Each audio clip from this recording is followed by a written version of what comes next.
Football. For the love of the game.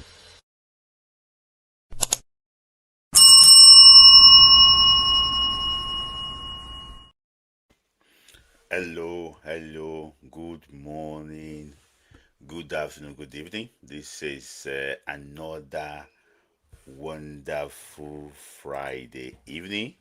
Welcome to Friday Night Football Club. Let me know where you're joining from. Let me know where you're joining from. Guys, share the video, like the video. If you are still not subscribed, some of you normally see the subscription increase anytime we are live. I normally see people subscribing when we are live. When we're about to go live, I see the subscription actually what's increasing. Come on. So it's like you subscribe to listen to us on Friday. Then when we are no longer, like when we are done, you just unfollow us again. Come on. Guys, like the video, guys, and also subscribe to be our friends. We didn't ask you to be a member of the channel, but if you can, if you want, be, we appreciate you guys.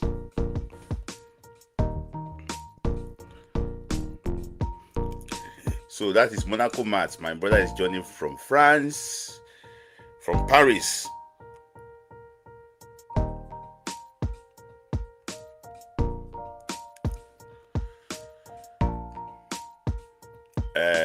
Daniel is from New York?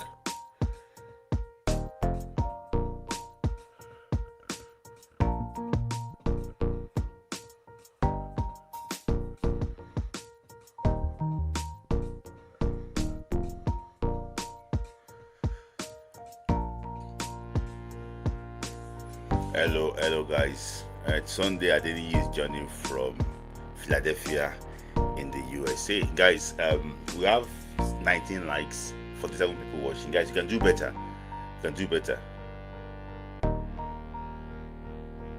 Oh, thank you. Isaac, thank you.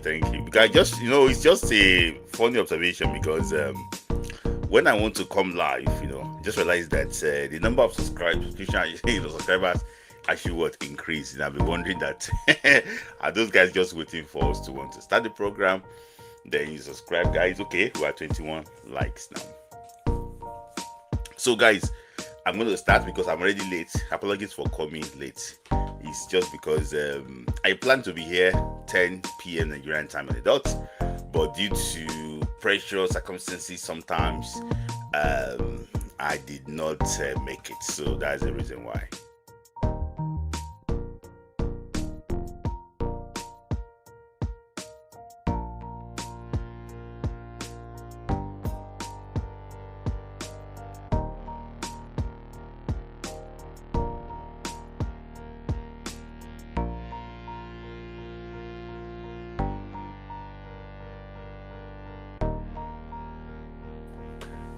Yeah, thank you guys.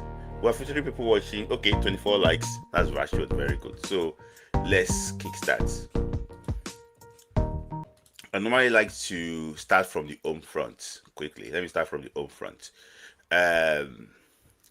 So guys, you know that anytime I'm here, I like to start from home front.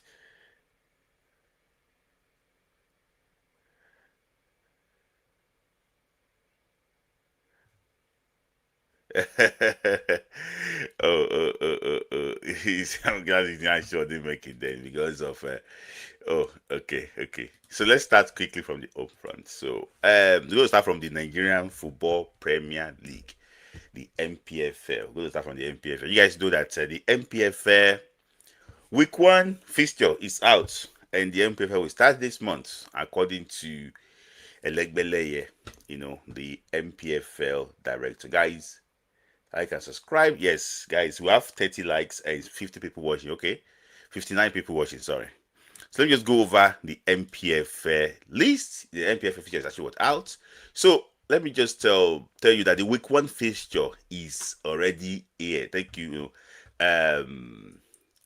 Shooting Stars will play against Inter Lagos, that is Southwestern Derby. Barao FC of Kano will play against Nasarawa United in Kano.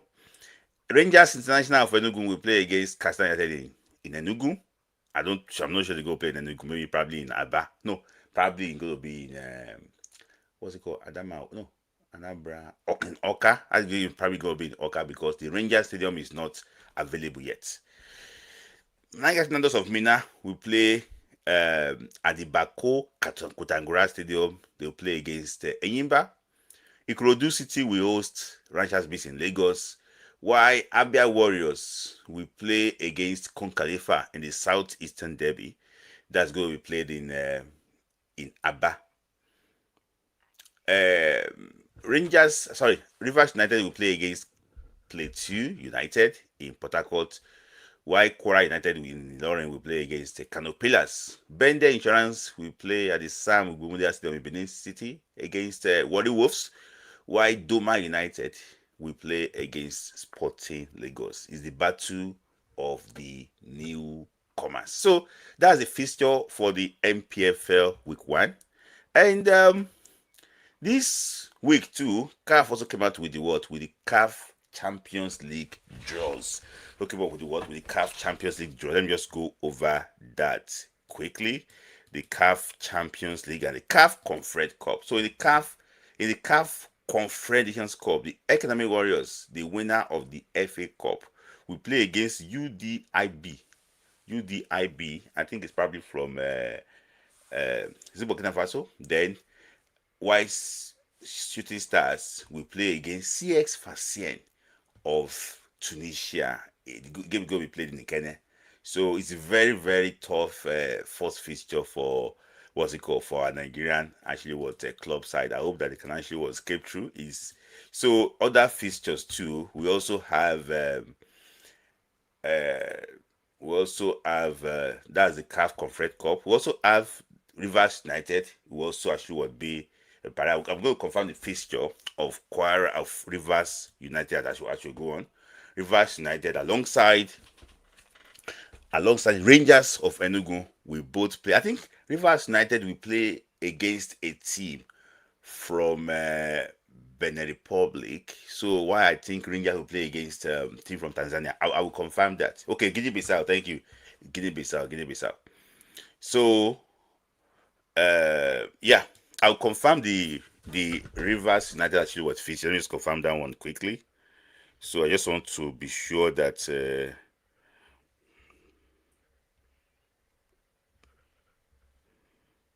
Benin Republic, so Rivers United,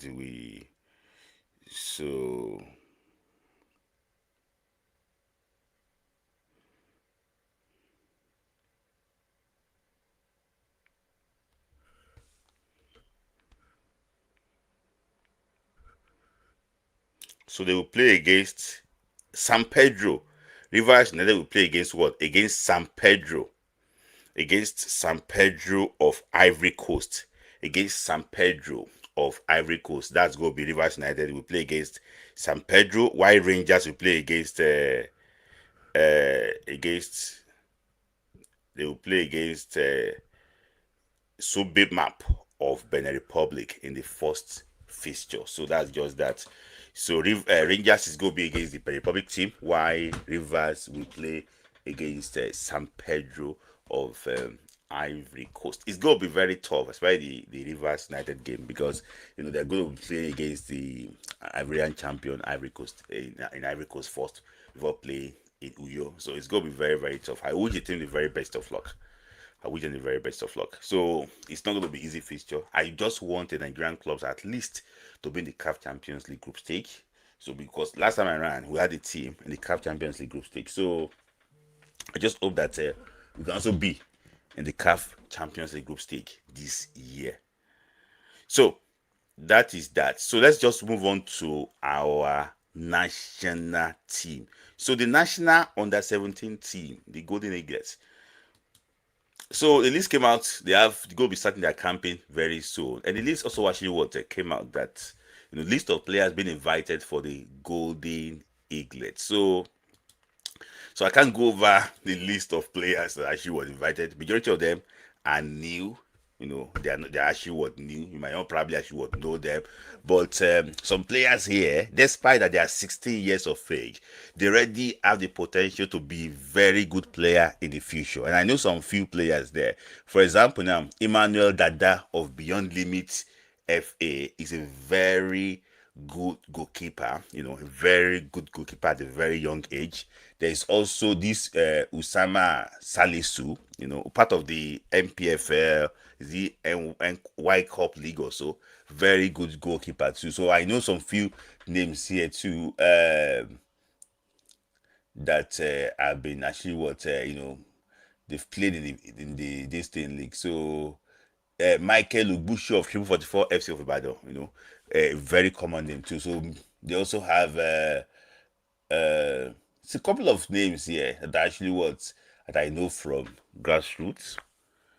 So, but the player I think we have to actually watch out for is they call him the Yusuf Issa Ado of Footwork FA.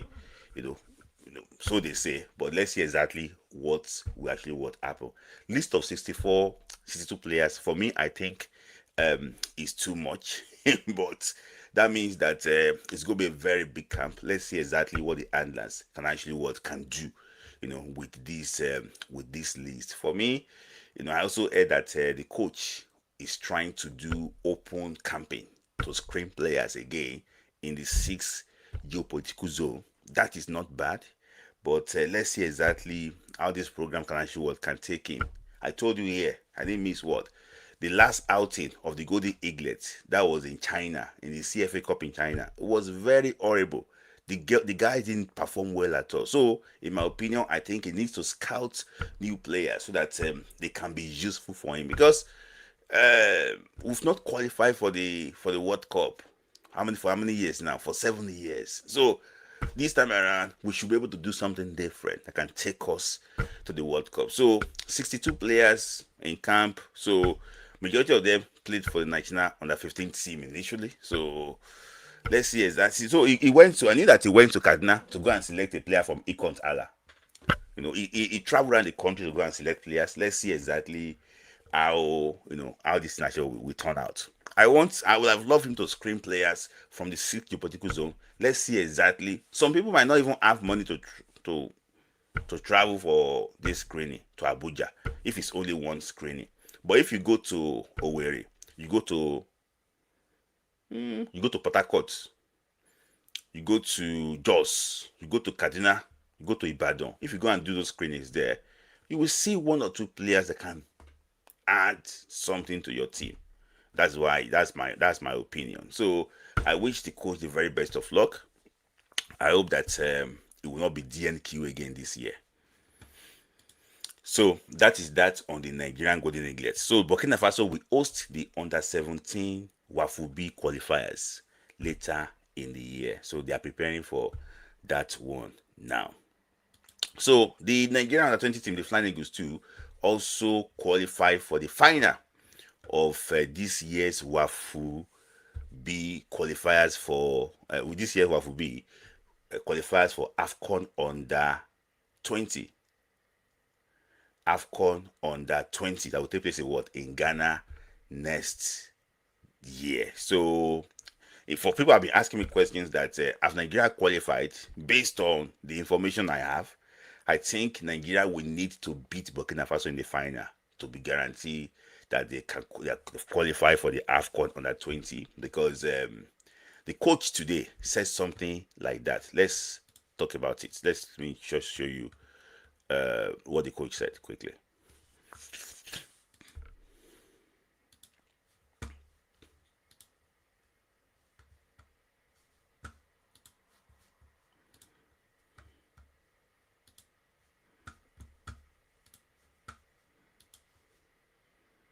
Coach, once again, congratulations for making it to the finals of the competition.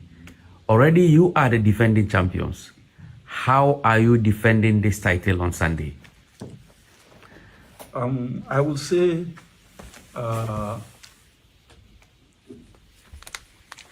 like I said earlier in the tournament, that we'll take each game as it comes. we take game one after the other.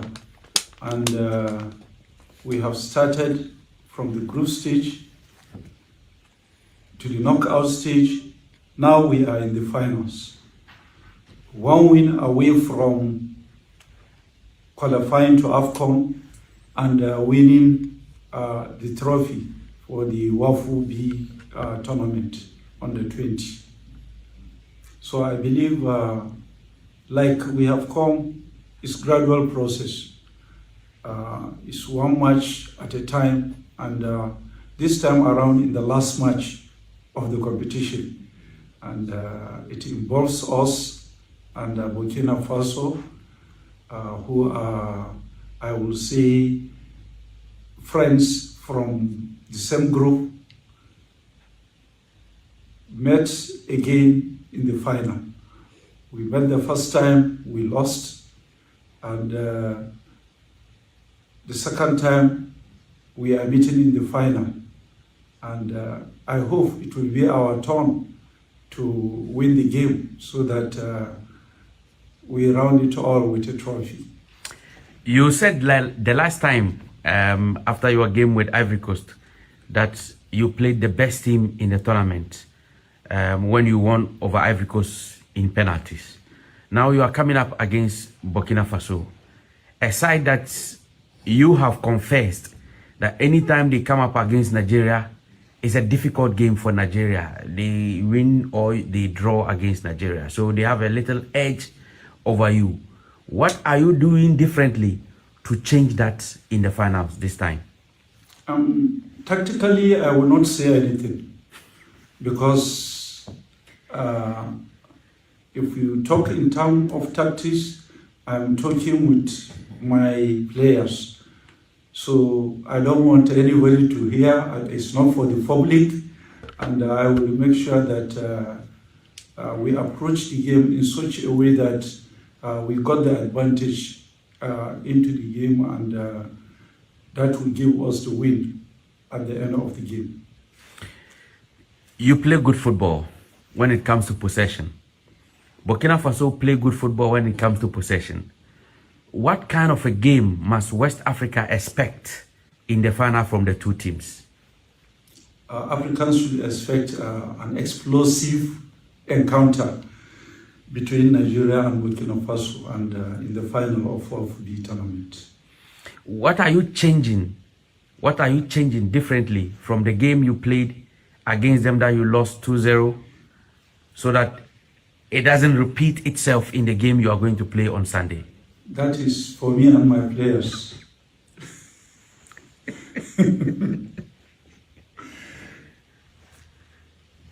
We realized that in that game you played against Burkina Faso, you made some changes in your team. You know, at least you had already qualified. So you made some changes in your team to play against Burkina. But this time around, it is the finals. Are you making some changes in the team that qualified by beating Ivory Coast to play against Burkina, or you are maintaining the team that played in the semi-finals? No, I think we'll play a team that tactically will be in line with what we have planned in the game that is tomorrow. In the game, you identify them and you work on them, and it gives you the win. In the game against Ivory Coast, you are... I don't think I will tell the public.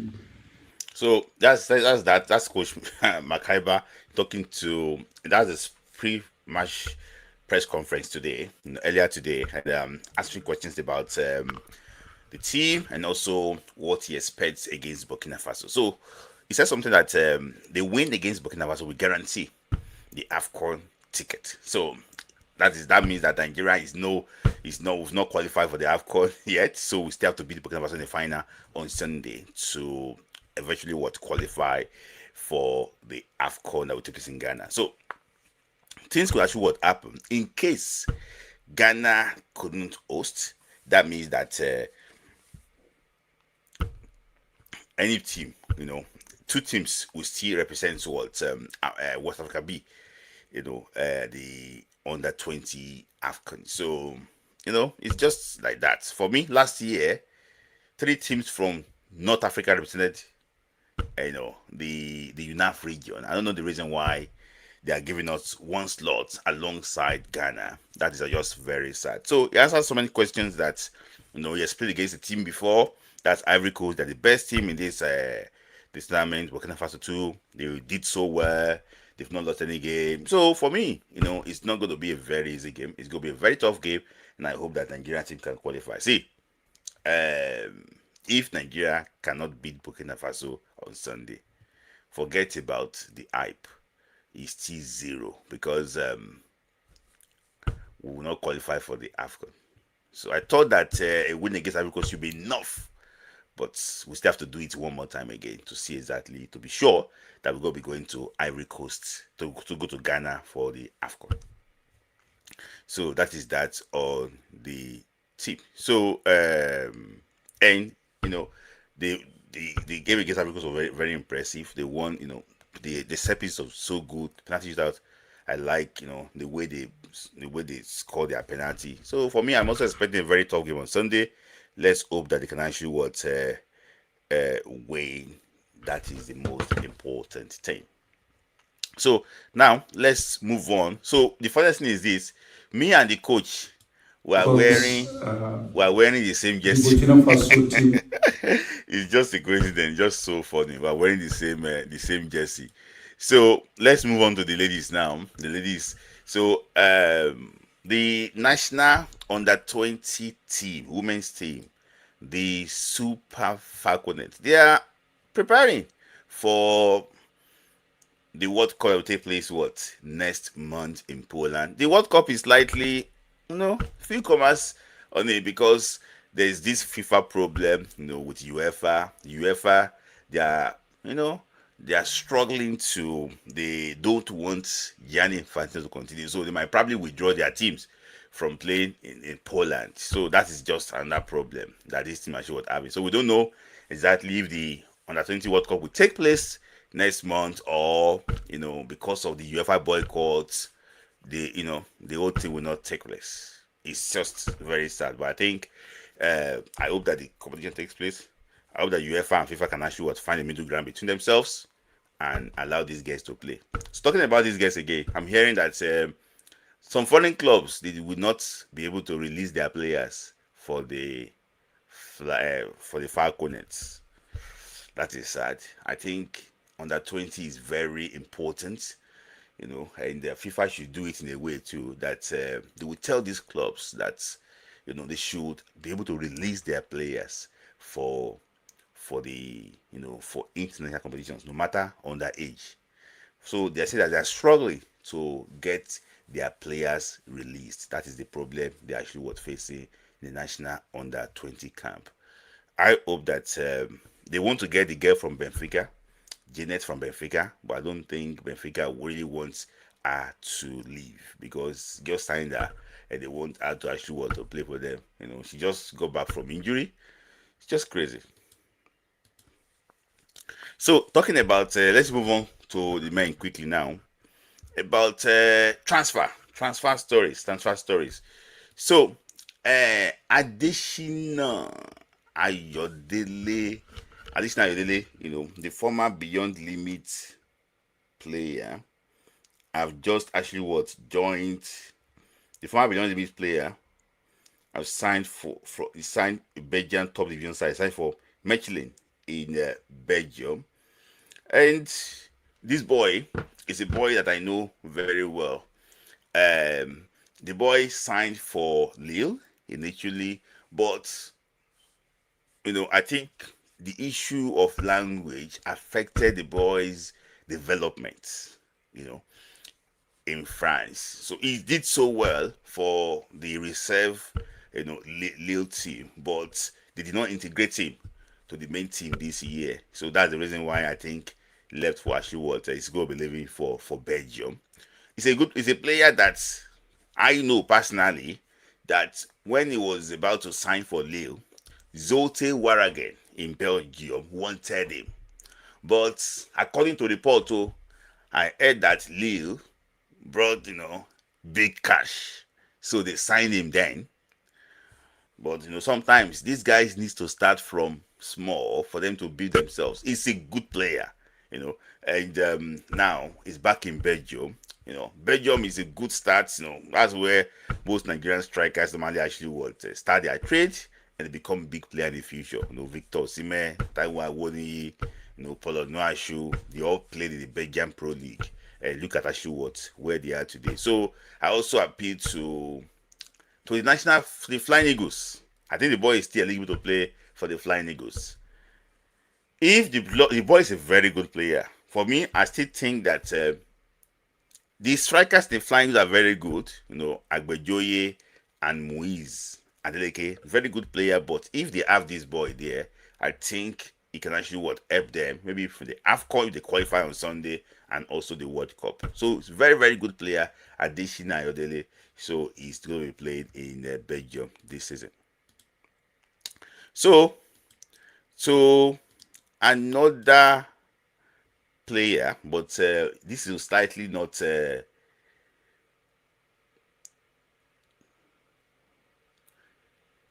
it's not. So to another player, sad news. I heard that. Initially, when I heard that Uche Crisantos got injured against Monaco, and say, "Oh, the injury looks bad, but he escaped." Oh, sorry, guys, he escaped. Sorry,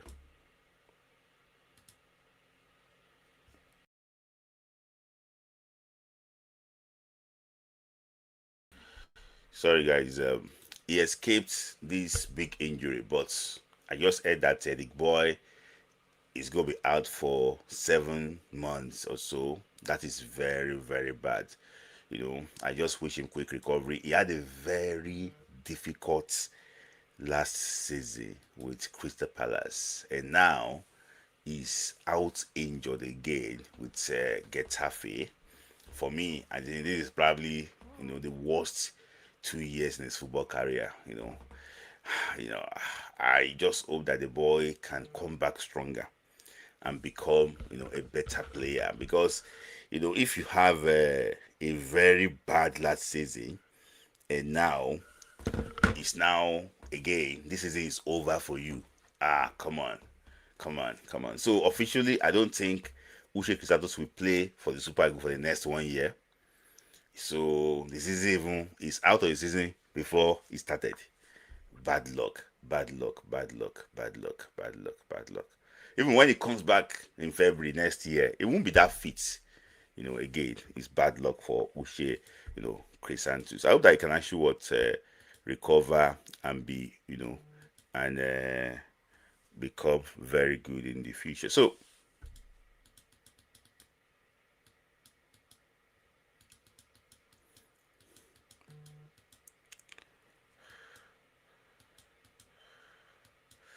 another player that is not really a Nigerian player yet, but you might be hearing him for soon. I heard that Petersbro sent in a bid for Abdul Malik today of 12.5 million pounds. So Abdul Malik plays for Bourne in the National League. He was the talk of the town last season. He did so well in the National League in England. But I'm hearing that Petersbro have sent a bid of like 12.5 million pounds after I think Leicester too sent in a bid for him, but I think his club side rejected the £3 million bid from Leicester. So this boy is big. He's big. And the reason why I think Petersbro is trying to get him is because they think that they can still resell him in the future. So it's a player with immense potential.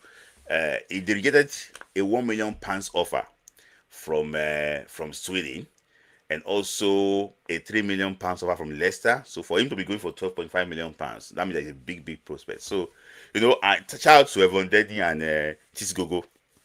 They called my attention, to the boy in the National League. I was like, I was since then been very impressed about the boy's potential. I hope that the boy can actually can do well in the future. So that's actually what that's from so that's actually what very big.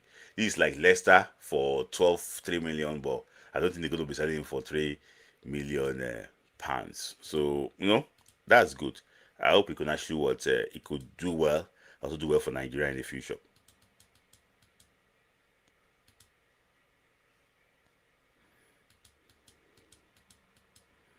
So let me just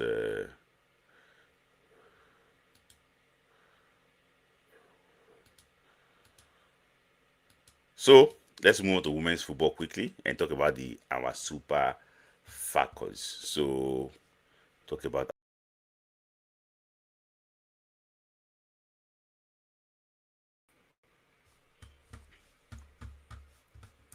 so the national women team, the Super Falcons, will play against Cameroon on Sunday at around 6 p.m. UK time, 6 p.m. Nigerian time, in the quarterfinal of the ongoing WAFCON 2026.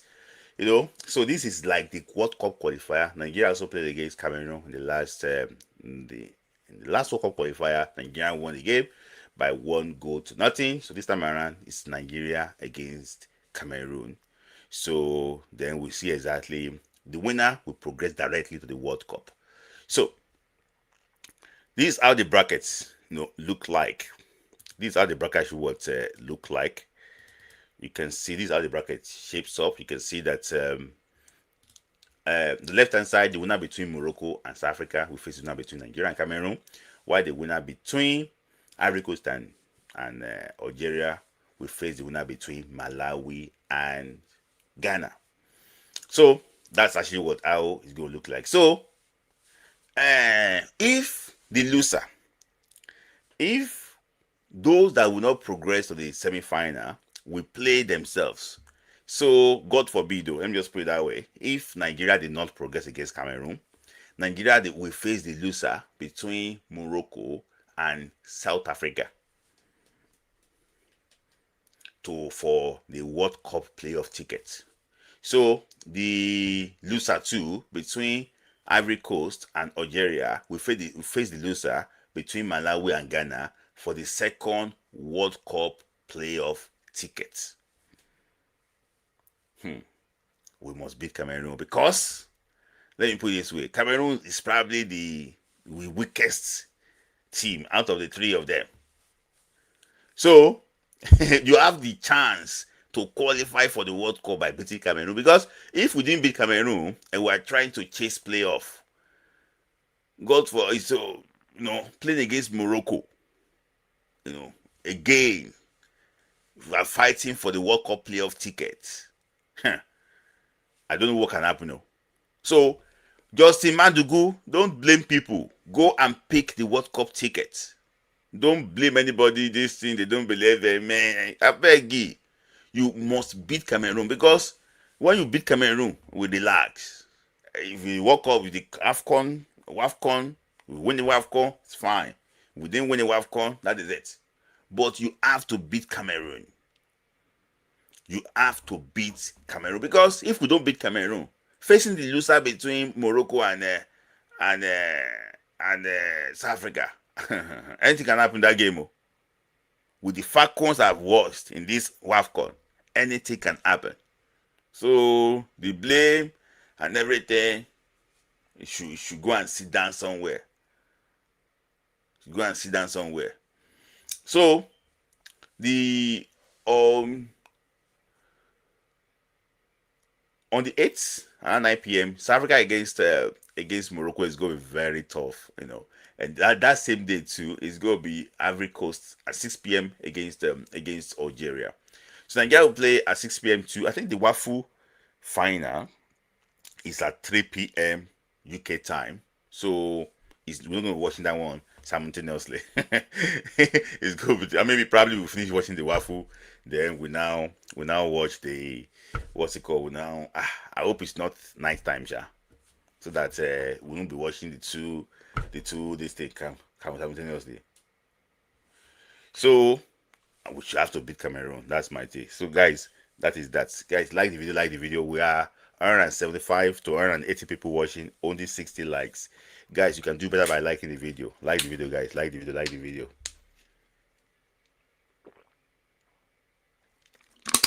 We can do better. We can do better. Guys, like the video. Like the video. I also said that Mandugu doesn't know anything. Toye said that Super Falcons have to beat Cameroon women. Oh, yes, we have to. I also said that he said we didn't praise him when he won. Don't mind him. Don't mind him. He should go and win. Don't mind him.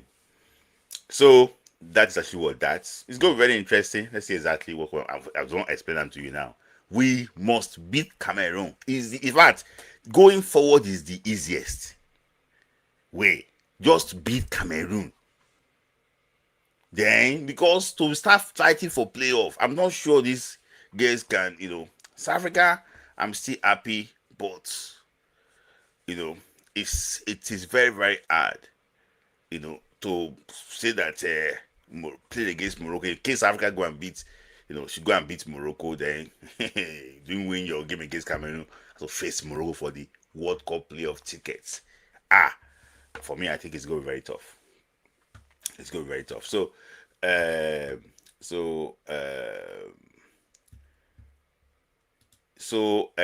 let's smell in Chinese that the calf change Wafubi.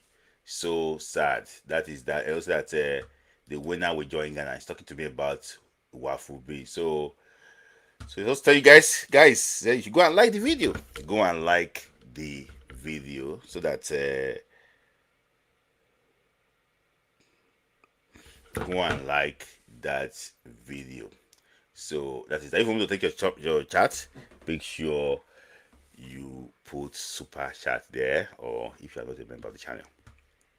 So I'm going to still come back to the Falcons so that some of you want to say so many things about the Falcons. Maybe probably tomorrow I will do the tactical preview how Nigeria can beat Cameroon. I think I have enough to come and tell you how Nigeria can beat Cameroon in that in that game on Sunday.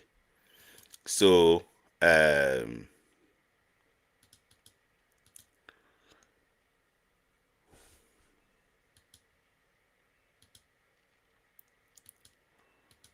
so let's just move on quickly. So to Super Eagles story. So no, before I go to Super Eagles, let me just talk about Falcons. So the Nigerian national team coach Justin Madugu said that he said this calls for serious concern. Super Falcons defensive wolves gives Coach Madugu headache. See, sometimes when I hear about all these things, I don't know exactly how to comment, because the team, Super Falcons defense, is probably their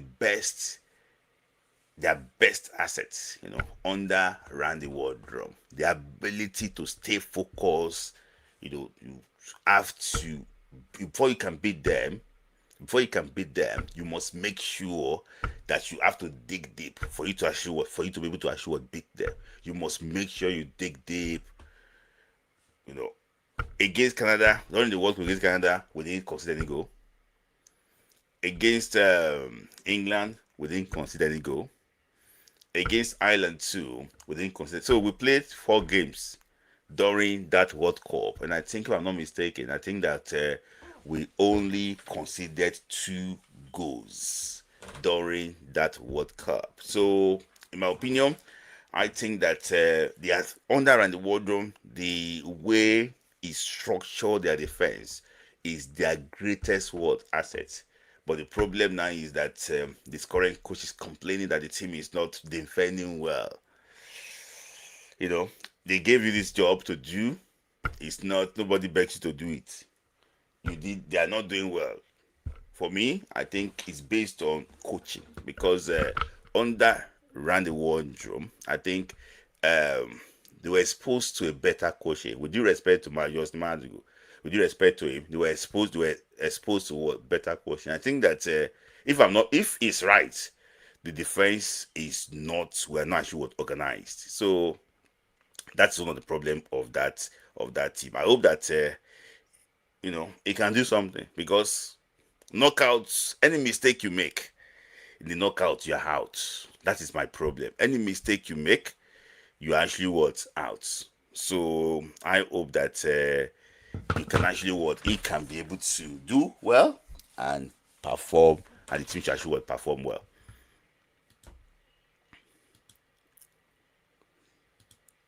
So to Super Eagles story quickly. Let me just give this boy a shout out. The boy just signed his first contract for RC Lens in France. Is Adebayo, a central defender, a very very good player. Just signed a contract for RC Lens in the French league. So I'll be talking more about him later. He's 17 or so years of age. Very very good player. Can stick with Nigeria at 20. So very very good player. I'll talk about him maybe probably later. So let me just talk about Super Eagles. So talk about the NFF first, then I'll move on to Super Eagles story. So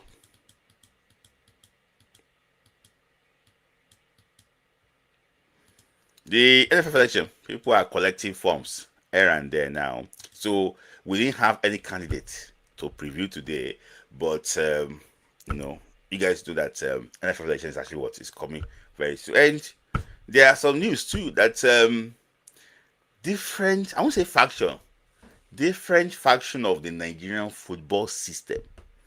So I think they're trying to bring a candidate to rival Ibrahim Gusso, in the next election. So I don't want to mention those that are behind that new candidate that can rival Ibrahim Gusso for that seat. I don't want to mention those of them, but those people have been getting blessings, from well-meaning Nigerian, and they also share our sentiment that Ibrahim Gusso have performed badly as the NFF president. So they are going to rival him, and I hope that they get the blessings of the president of Nigeria, so that with a credible candidate, big good stakeholders actually around him, and with the blessing of the president, I think that they can actually oust Ibrahim Gusso, take him out of office. I can tell you that one flash word for free, but I can tell you that there's plans to I like it to be competitive. I don't just like somebody wants to say, I like it to be competitive. I like people to challenge, not to just say somebody just strolling and take our football for granted, just do whatever they actually would like. I'm happy that people are talking, and I was so impressed with Sheikh Odegwami, in that interview, spoke to him, said, I don't have problem with you. You are my friend. I don't have problem with you. You are my friend. But the issue is this: you've not performed well. So because you have not performed well, I think that you should leave. You have failed. So if you have not watched the podcast before, I've said it to so many people, guys, go and watch the podcast, the interview between interview between Sanusi Odegbami and some other two guests. So for me, I just think that it's high time, we change this man. And I'll be saying that. I also go to the reason why Ibrahim Gusso should also not contest. I'm going to do that one today, later. So, talking about FIFA, part of where NFF normally lean on when they're in trouble, when they have destroyed Nigerian football, is FIFA.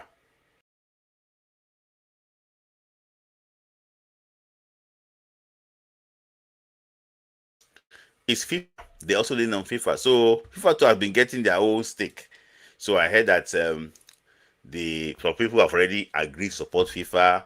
Europeans especially will not be supporting England in FIFA. But I heard this for and against. See, if they go into a vote, between maybe Infantino and other candidates, I think Infantino will win because of the backing. For me, I think some countries in Europe don't want that his project, but they don't want him to be ousted. Countries like Spain, they just go like the project about to sell the World Cup stakes. They don't want that, but they still want him there. So, but I know that Norway, England think they're not supporting him again. So, he still will get tiny support from Europe, tiny from Europe. I think some Asian countries support him, like Qatar. I still believe Qatar, Saudi Arabia, they can still galvanize support for him. China, India, and Africa, the block for. I think it's only Algeria that might not be supporting him. Also, too, the Sister America, the project is there because they want him to expand the World Cup to 64 teams. And I can tell you here, they already promised them to extend the World Cup to 64 teams. So the World Cup in the next World Cup will be 64 teams. They're going to announce it in the next 1 month. There are 64 teams of the World Cup. They're going to announce it in the next 1 month. So the plan is this. So 3 games. They were meant to play 3 games in South America. Now it might be more than 3 games. It might be up to like 12 games in South America. So then there will now be like a 5 days or 6 days break. They will now move the tournament from South America. They will now move it to what? To Europe and Africa. That's the plan. So Argentina too also want to fill the World Cup. They also want to host the World Cup. I think they have hosted the World Cup since 1978 or so. They also want to host part of it. So for them to have the opening ceremony of the World Cup is already big achievement. And maybe to host like 4 or so games. Paraguay and Uruguay to also host a couple of games. So because of this, those countries we want to support Infantino. Mexico today, they are part of CONCACAF. They are supporting what? Infantino. So for me, I don't think they can beat him if it comes to votes. The only thing they can do is to pressure him to step down. And I don't think he can step down. It's someone that likes power and is going to stay there. Europe are trying to rival the World Cup. World Cup, I don't think it's going to be possible. Europe want to do the World Nations League. They want to invite Brazil, Argentina, some top countries, Morocco, to do their Nations League in Europe. So they want to try and set up a tournament that can rival the World Cup. I don't think they can be successful. World Cup is the World Cup. I don't think, I have to be honest with you too. Europe has never liked Infantino, right from the start because, he seems to tint towards Africa and Asia and South America more than them. If they are playing, for example, and they are playing this WAFCON now, Infantino will be there watching the WAFCON, being the final, watching the WAFCON. If they are playing Women Euro the same time, you will not see Infantino there. So they it seems to tend to be lean more towards Africa compared to them. And setting up the Club World Cup to try and rival the Champions League, I don't think they don't want that. They don't want anything that can spoil the market of the UEFA Champions League. The Euros, they are used to, they are the biggest competition in the world. So it's European, just trying to disturb the establishment. And I don't think that they really like that. So all these things they are painting around him too, it's also part of, though his hands are not clean, also part of the thing that they don't really actually like him. So they don't want him to be there. They don't want him to continue. So, because European, but they don't want, they just believe that it's still towards more Asian, because it's now becoming more popular, the Arab Cup, it started the Arab Cup, everything, the competition is around, there's no thing that is innovative, around the European market that he has done. I have to be honest with you, with his idea, they want to set up the African Nations League, for both under 23, under 17 in Africa. Imagine. So Nations League might not be only for the main team. We want to set up for under 23 players too, and also under 17 players. So this World Cup of Africa of under 17 World Cup of every year, it gave Qatar the host for 5 years, Morocco the host for the women for 5 years. The European team are not really involved in it, you know. A lot of things actually what happened, but so it's a power play. It's power play thing. It's a power play thing. It's about the World Cup coming. You know, about this World Cup coming because, you know. And another thing is this. You know, I'm hearing that Morocco might be hosting the final of the World Cup in Casablanca. So, Spain wrote petition that they should remove Morocco from from the World Cup, you know, host arrangement, the next World Cup host arrangement, that they should go and include Ukraine. But Ukraine is still fighting war now. It's used for different, you know. So it's also big. France also there. France wants Infantino to give them the host of 2038 World Cup before he leaves. So interest, everything is about interest. So Spain thought, because Portugal is not fighting, Spain believed that the new Santiago de Bernabeu, that is where they should host the final of the World Cup. And that stadium is wonderful. That stadium is wonderful. But that Casablanca stadium too, that they are building, that 105 capacity stadium that they are building, is the future of football infrastructure. You know, I saw the project and everything. Hey, it's going to be the best stadium in Africa. That is number one. And one of the best in the world. You know, like the infrastructure they are putting is so great. So, you know, and I'm hearing that, you know, Morocco might be also in Casablanca. So it's just like, it's, you know, the romance is too much with Africa. I don't think the big establishment really want that. So look at so it's crazy. It's crazy. It's crazy. So, you know, let's wait. For me, I think it's gonna. I think if they go to the election next year, March, because if you are a candidate that you want to run for FIFA, you must submit your intention by November.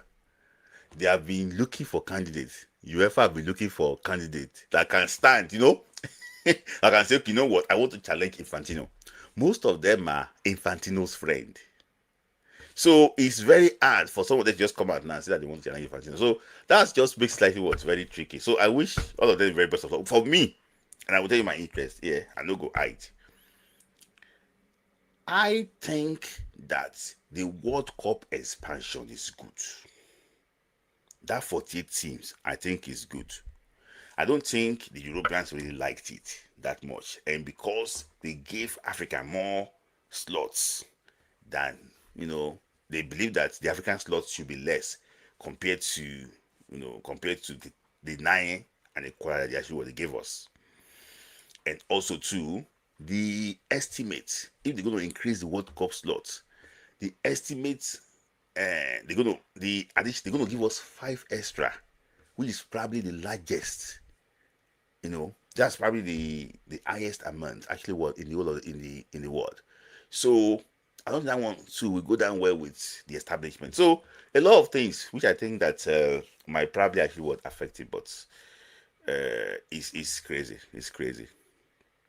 That's Infantino's fate for you. I won't wish him best of luck, but for Nigeria football to grow, anyway, that is there. So let me just talk about.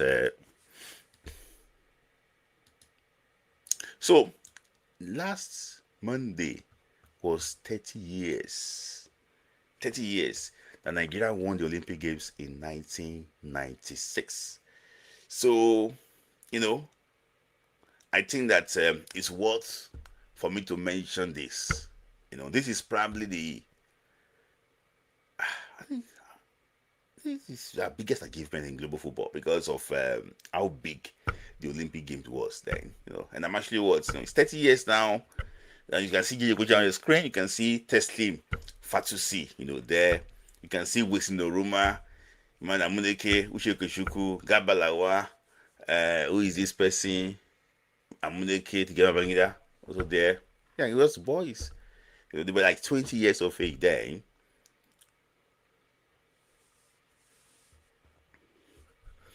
So it's just just like yesterday, and I know I'm actually happy, that at least even before the NFF remember them, majority of their club side already remember them because this was probably the best achievement by an African team, in the global space. So is really really good. I'm actually really pleased, and I hope that so may it actually continue. So for me, so I'm going to ask you a question now. Where were you then? Who can tell me where were you then when Nigeria won the Olympic Games? Were you born? Where were you then? In primary school, in secondary, or in university? Let me know where were you then. It's 1996. That's 30 years ago now. So you can tell me. I'm gonna read your comment if you don't even put super chat there. So I remember this is I remember actually watching the final in 1996. Wow, yes, that is 30 years ago. You just say GSS1.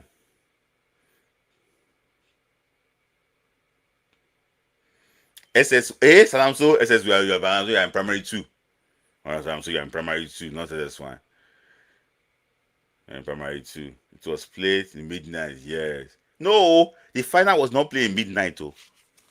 I think it was Brazil that was playing in midnight. So I just thought, where were you then? I want to know, where were you then? Come and tell us, where were you then? Type in there, where were you then?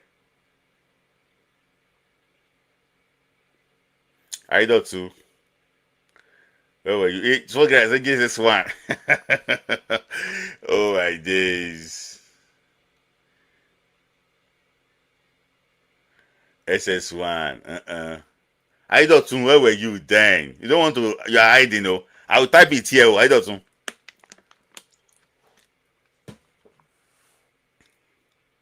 he has answered. You answer? He didn't answer. Okay, already in university. Oh, oh, oh, oh. That's great. That's great. Already in university then. That is great. That's great. Already in university then. So,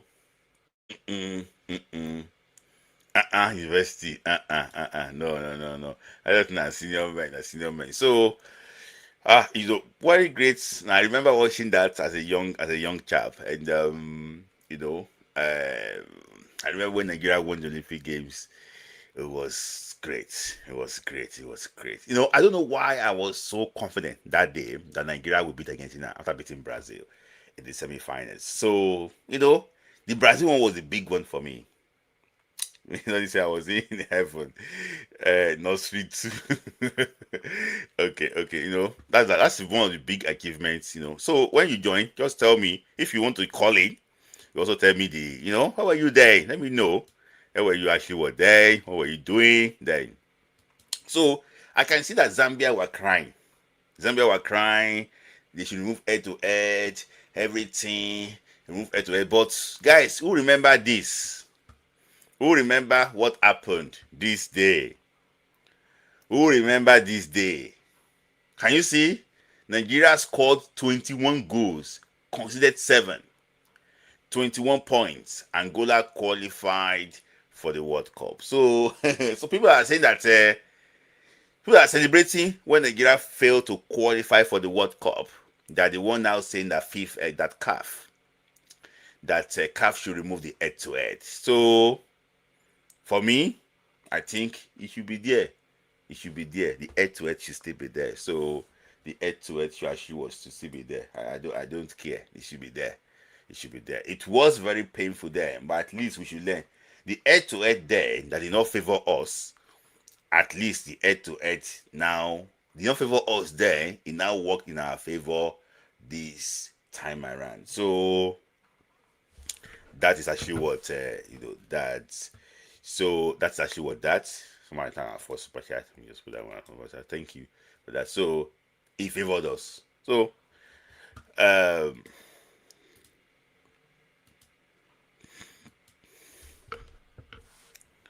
Zizo said that that is when we brought our first Zizo that's where you brought your what? Your first color TV. Zizo, I remember those times. I think Abacha was the head of state then. Abacha was the head of state then, and it was good old days in Nigerian football. So yeah, it's called TV 1996 because it used to be black and white. Most people normally have black and white then. Color TV was slightly more expensive then. It's a university. Some of you don't know though. Yeah. So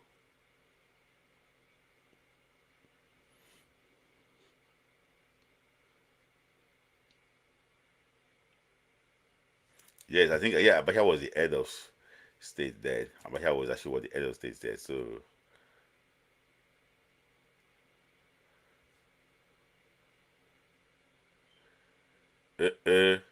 Sharp 93. Yes. Okay. You are part of those that bought Sharp 93. Salam so Sharp 93. we bought Sharp too in 93. I remember we bought Sharp in 93. Yes. I remember we bought Sharp too in 93. I remember trying to unbox it there. We bought Sharp in 93. Yeah. Yeah, this of stereo. So let me just space the link quickly so I can actually bring people on. I might see come live tomorrow to preview the game or this thing, but let me just try. Guys, you can have super chat to it. We only have 2 super chats yet, but you can keep it coming, don't worry. Keep it coming. So you bought Philip. Well, we bought Sharp. Sharp was very good there. Sharp was really actually very good. The link is there, guys. Let's make it Sharp. I'm done with Sharp products were good. Oh, yes, Sharp products were actually very, very good. As in Sharp. If you save, then when we mention Sharp outside, so Uche said that. Uche said that. Is it easy? Is it easy to say Nigeria doesn't actually have world-class players? Looking at how these West African players are ending in top teams. Hey, see, for me, I think we don't have world class players now. I think Victor Osimhen is world class, but based on where he is now, I don't know exactly why clubs are not looking at him. But look, man, too. See, it's just so crazy. I just think that other African teams are probably actually moving ahead of us. Let me just put it that way. So Sucha, I would like to hear from you today. I don't know whether you're going to be available. It's been a very long time. So Salam, hey my man, thank you for supporting Salam. So that means that we are slightly mates because for you to have Sharp TV Sharp TV reminded me. Thanks Salam for your super chat. Thank you, really appreciate you. And then I said that please, when African qualifiers list coming out, African qualifier list comes out in September. Our first game is September ending, so it's gonna be out. It's already combined in the list, but players are still moving back and forth. So he's still trying to monitor players, trying to invite players because he wants to start it early to start on a very good note.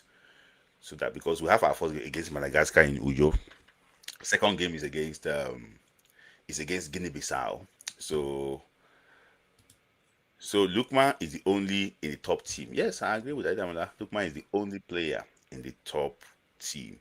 So I want to bring Zizo first because Zizo slept off last time around when he was doing his secondary job. He slept off last time around. Let me just bring Zizo first. So let me bring Zizo first. Zizo, let me bring you first, so that you won't go and sleep again. So I can see Potato and Yusuf are bringing on too. I can see Yusuf attire is different today. Is he going for a campaign? I don't know. So let me hear from you, Zizo. I'm contesting for the NFF. Okay. I can see some people are buying form of 1 million. In fact, They will use your money to plant grass if you are not serious. So, yeah. Thank you. So, let me hear from you. I know that you were to say something Yeah, last time and I didn't bring you on. Yeah.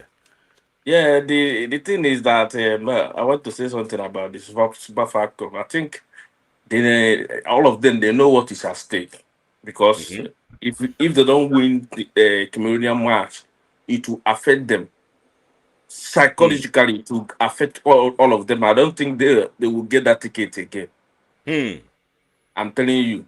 You see that that thing that happened to Nigeria. What will happen to them if they don't beat Cameroon?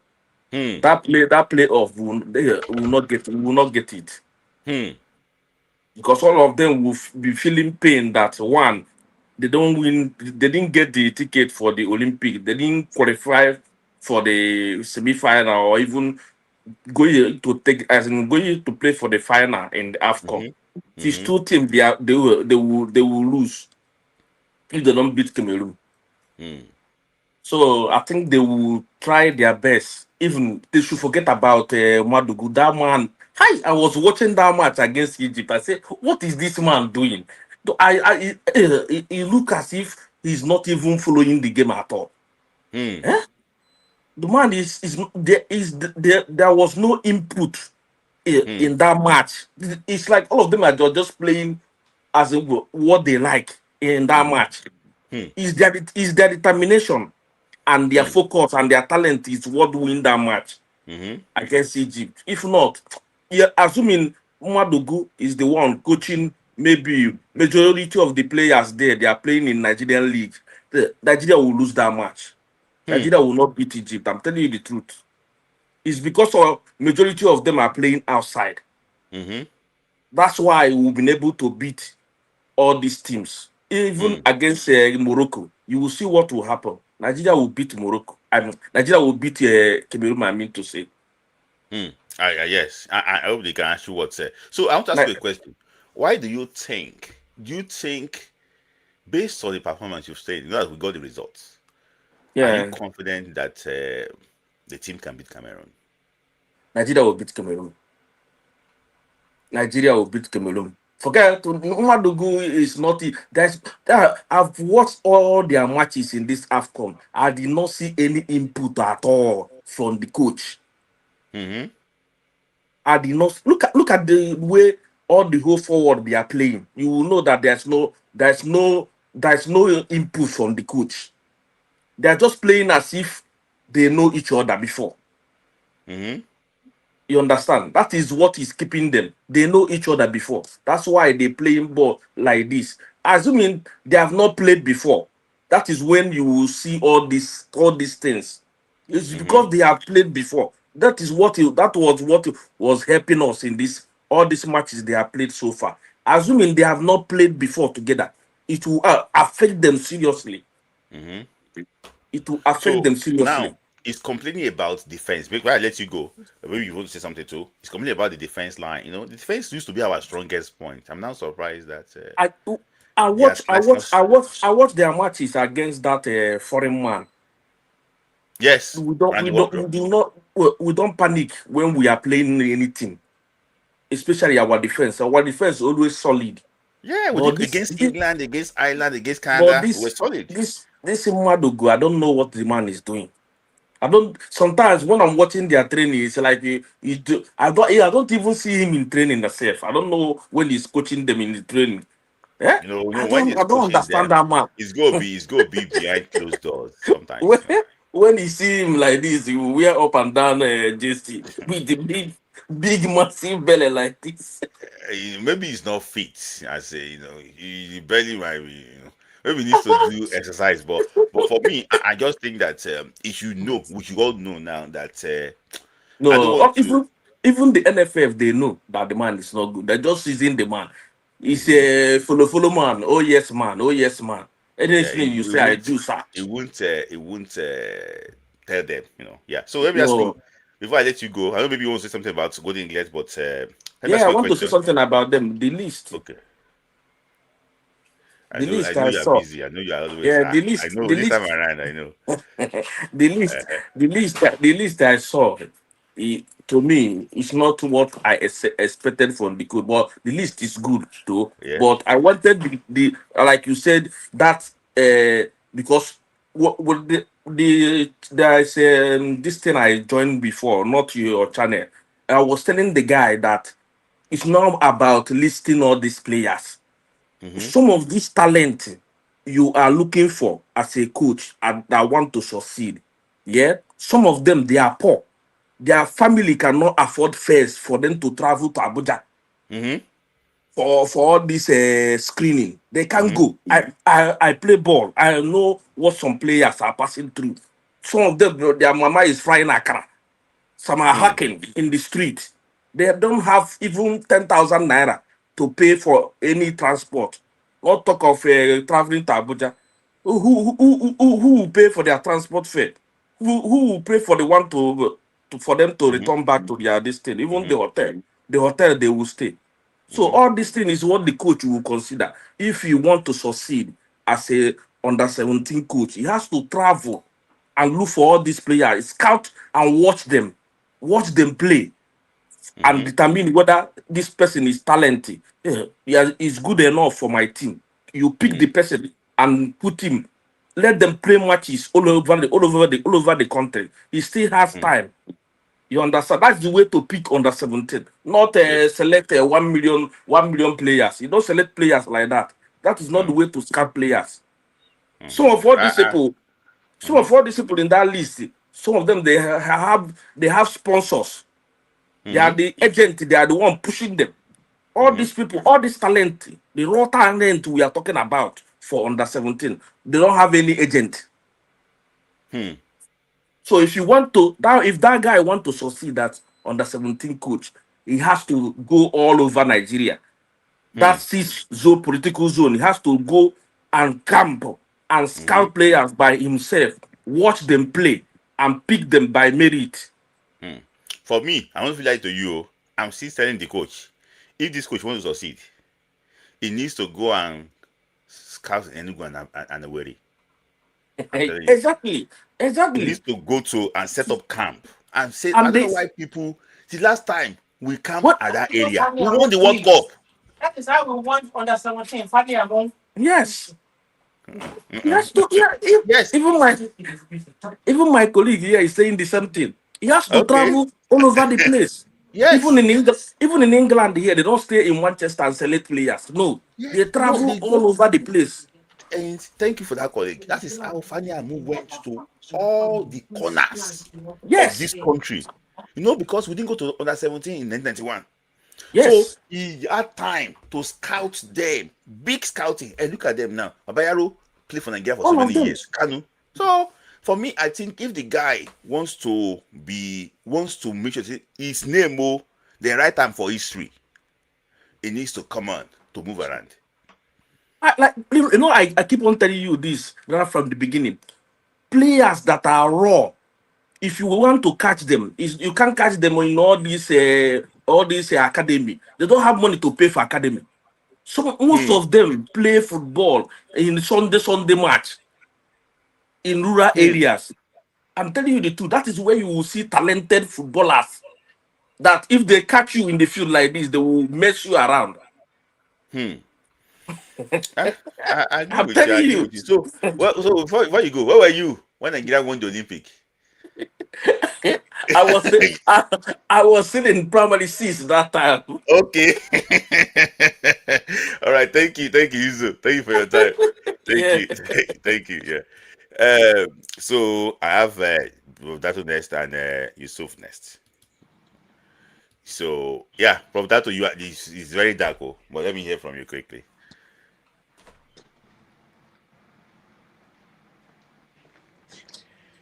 Hello, Yeah, it's are you fine now. hearing It's me? fine. Yeah. Okay. For me, let me answer where I was during the Olympic. I was in short, it was that same year I entered A university, but politician then. eh? You're a politician then. No. It was that same year I entered university because I remember I finished WAEC. I was awaiting the JAM result. I was involved in a casual work then. And that's 2nd August is a day I'll never forget in my life, because I remember that match started by 11 in the night and ended 3rd August. It was You evening. know, It it was was, evening. yeah. So you see, you are muted. 8 p.m. 8 p.m. The match started 8 p.m. Thank It you. It's rained 8 on that p.m. day. 8 p.m. 8 8 p.m. p.m. We only have Okay. 2 matches that started earlier. Nigeria semi-final was at 8:45 against Brazil, and the last final was Okay. 8.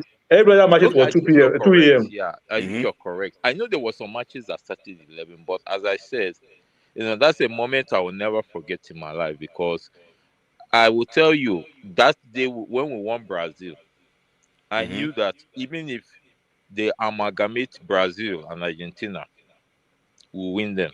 Hmm. I wasn't afraid, because that, in short, that Brazil match, Was the final. if we had lost that match, many Nigerians would have lost faith in God, Mm-hmm. because the type of prayers people prayed, I will never Uh-uh. forget it. That's Brazil match. Hey, the type of prayers people prayed. Hmm. I don't. It's a moment in my life I'll never forget. So, Hmm. I wish such a moment can come back. Hmm. I know. I watched it on a color TV. My Hmm. parents were, we had a color TV. My parents bought color TV from US and brought back, so I didn't have a problem. TV wasn't my problem then. But it was later I went growing up, I found out people use black and white. Now let's speak on the under 17 team. Mm-hmm. Bringing a list. That is a list. The players should go and do a job. See, there's a podcast I listen for on politics. The guy mentioned something. He said in every state, he mentioned of the number of people. I think in almost every state in the nation, he has about 10 people. Mm-hmm. And those 10 people are connected to another 10 people that give him direct information. Hmm. This is somebody on podcast. Hmm. If that can be done, why can't that be done in football? Hmm. Because all these players you list, it is, these are just academy. Hmm. See, when growing up, I grew up in Enugu. Behind my street was where Sam Wakwaji grew up. That Hmm. is the only, in short, it looks like that was the first player I've ever seen face to face. Then when Mm-hmm. he comes back, he walks around. But there's something I want to say. When I was growing up, I had a guy. He played very well, just in the same yard. He represented. He was from Delta State, but he represented old Anambra then in under 13. To show you how good he was. That guy was listing players. I'll try to connect him. But why I mentioned this guy, when I was playing ball, we was in primary school. That guy told me I would be good at this swing. He told me my brother wasn't good then in football, but he told me my brother will be a good defender. Only for me to grow up and I found out what that guy saw Hmm. was so. That's to show you the talent Nigeria has. This guy in primary school, if you see how he plays, then in primary school, he will use left to parade the ball. Hmm. I, wa- I don't know. I wish I could get this guy. Hmm. So, the under 17, they should take time to do proper selection. They Hmm. shouldn't joke with that team. This academy. I told somebody if I have money, what I will do is I will raise my own under 17 team and challenge the Nigerian government, the Nigerian team. That's what I will do. I'm telling you, I don't know why they must go around. Like Enugu in particular, I can tell you of Enugu. In Enugu, I can ask people that grew up in Enugu. Sometimes in a yard, this side will play match Hmm. against this side.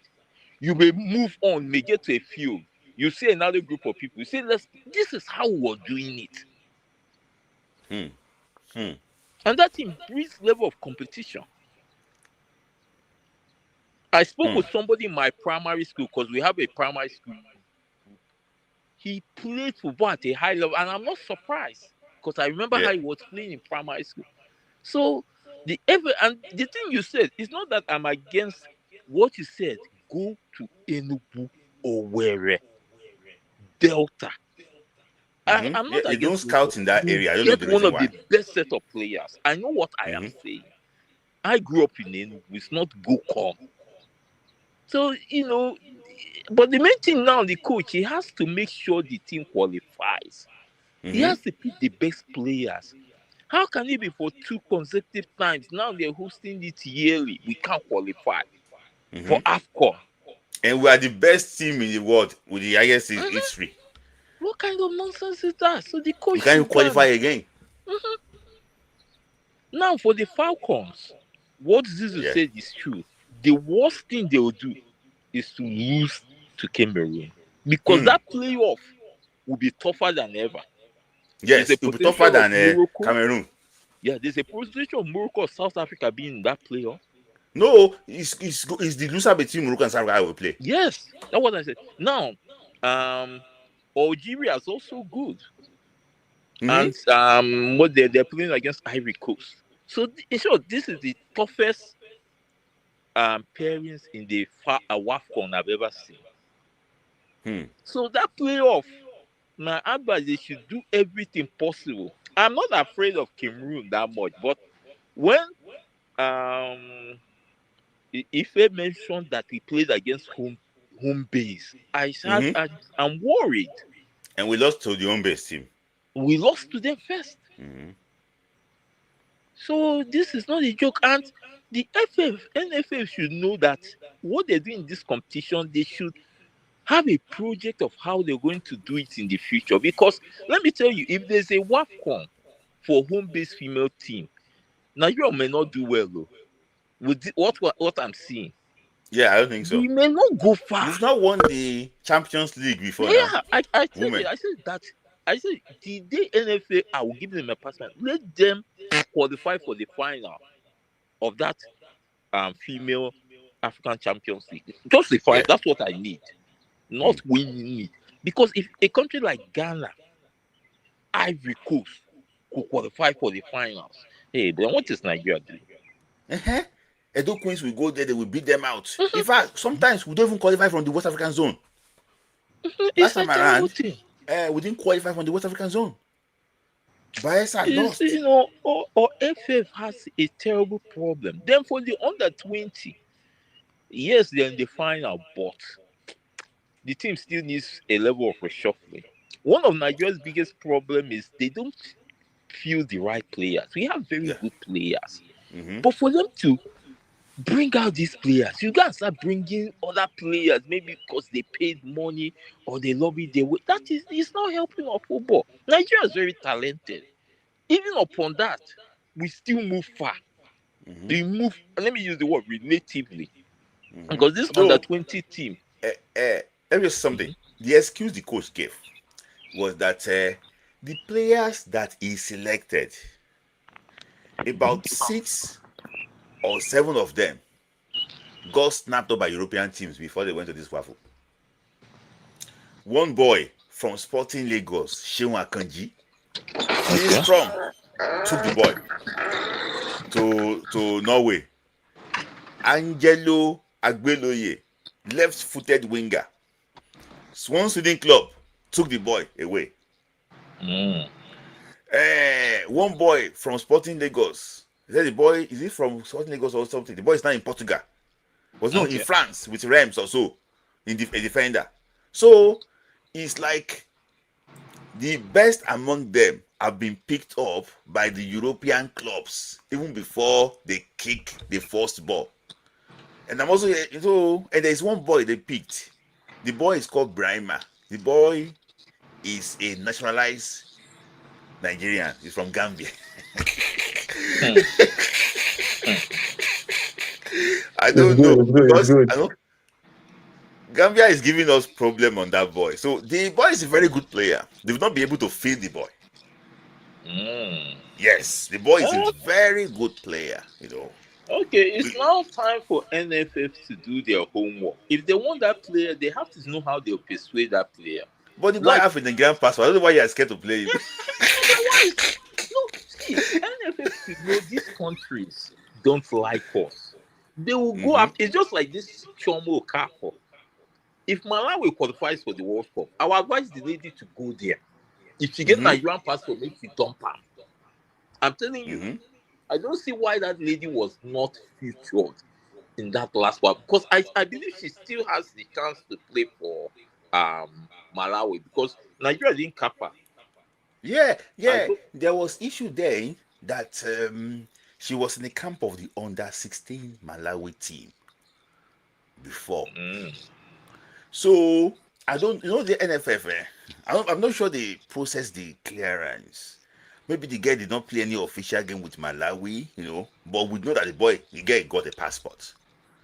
So mhm. for me, I think that anything that NFF wants to do, don't go and talk to the other FA. Talk to FIFA. They are the Okay, yeah, custodian yeah. of everything. Even this boy Felix Agu, make sure that FIFA clear the boy. Don't go and talk to German FA. Make sure say FIFA that the boy they cleared Otto Congo. Make sure say the boy too is cleared. So don't, even this Brahimo boy, make sure that FIFA gave you a letter that the boy is this thing. I know that they also do their work too, because there was a player that played for Nigeria under 23 before. I don't want to mention the player's name. I saw the player's passport before. In fact, it's not even his news again. The passport is on the internet. The player is not the name that he claims he is. Hmm. But it's yes, it's not the name he claims he is. The player is from one West African country. I don't know how the boy said he's from Benue State, because He go claim one too, man. the boy played in the league of that West African country. Hmm. The pictures were there. The boy was in their chant team. Hmm. Are you getting what I'm trying to say? So how the boy can't jump? So because when they're asking the boy the question, say, where is your father's house? Oshun, Benue. He didn't know exactly. So I'm just trying to say that sometimes too, all these things, we need to get the documents right, so we can know that it's ready for us. I always think that way, that we should get the documents right.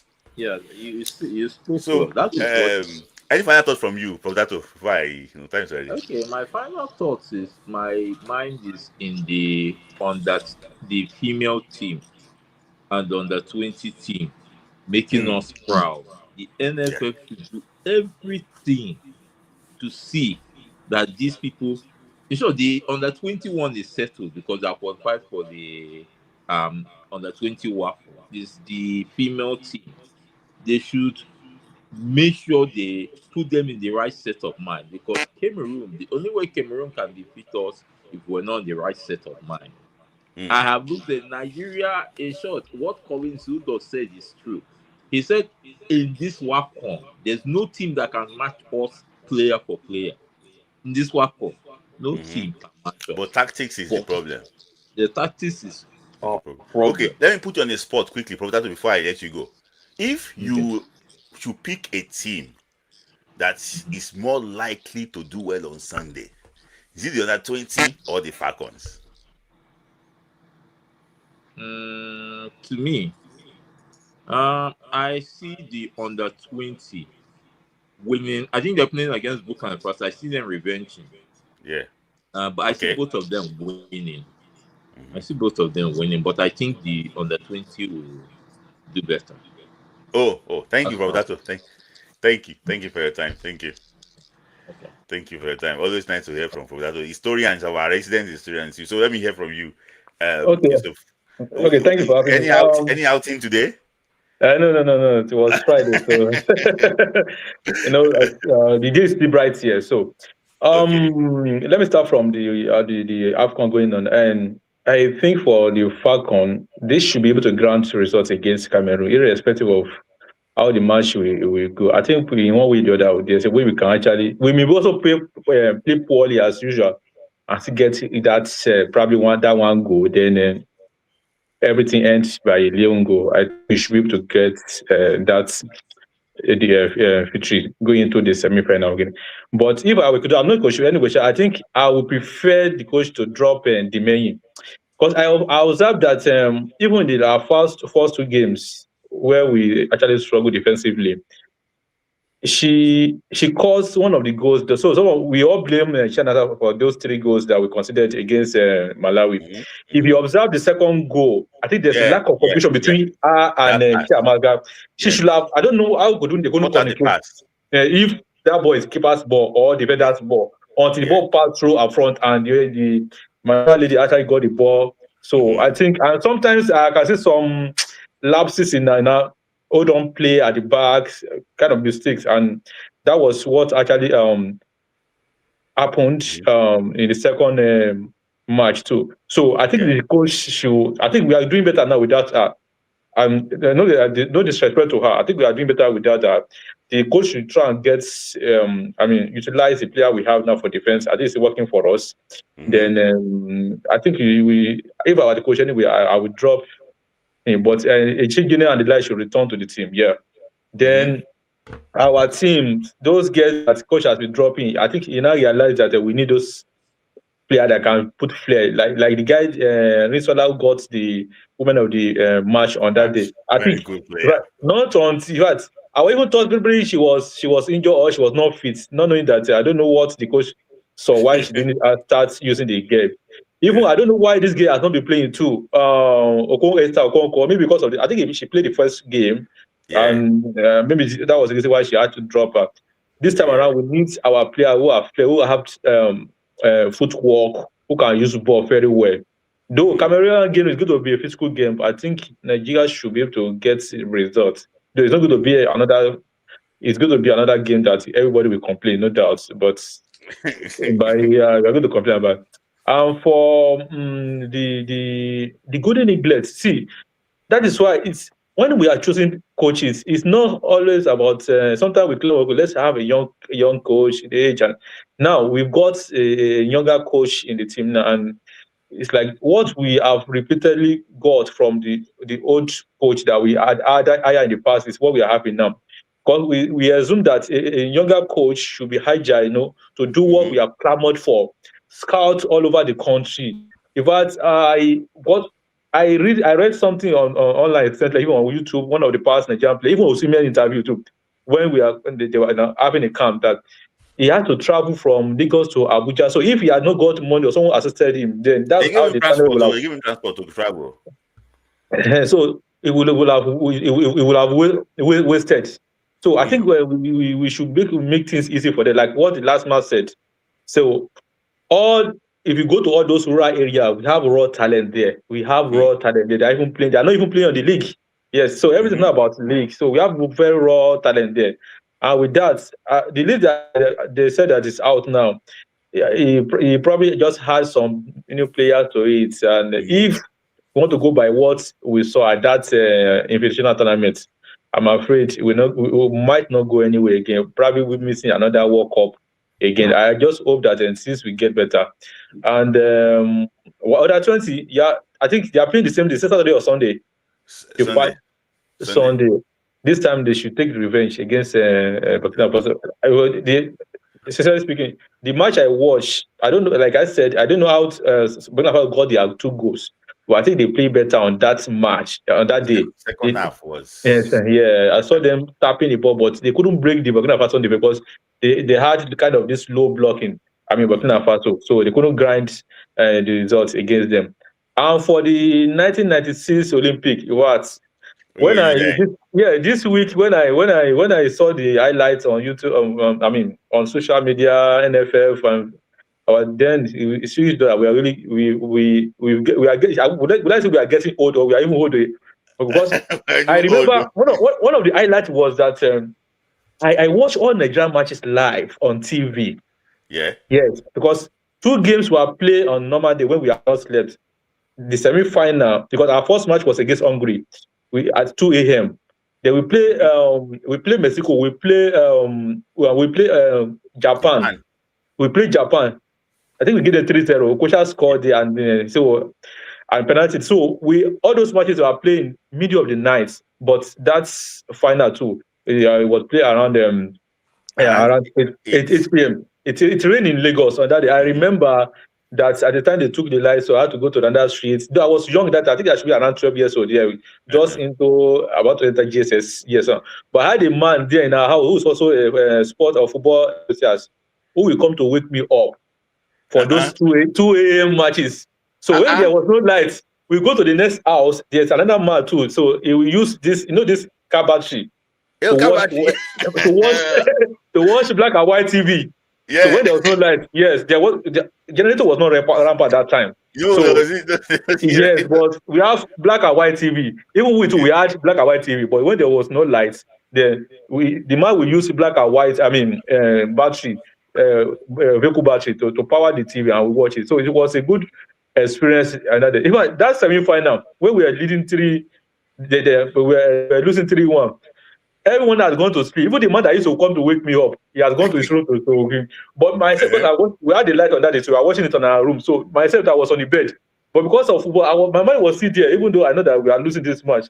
Until when the man got to 2-1, 3-3, I left my room. I ran upstairs to go and call the man that we are back. The man was sleeping already. And it was a memorable day. At 11 a.m., nobody slept on that day. Because we danced around. In fact, I also remember that my dad bought souvenir for me. We had cap, different souvenir of Nigerian. There was calendar. You have calendar, everything that had to with that people souvenirs merchandise. So everything was just there that time. So was a good experience. So yeah. Well, no, just good. When I don't know when he was Prophet Data, I said that he hoped that a day like that can come,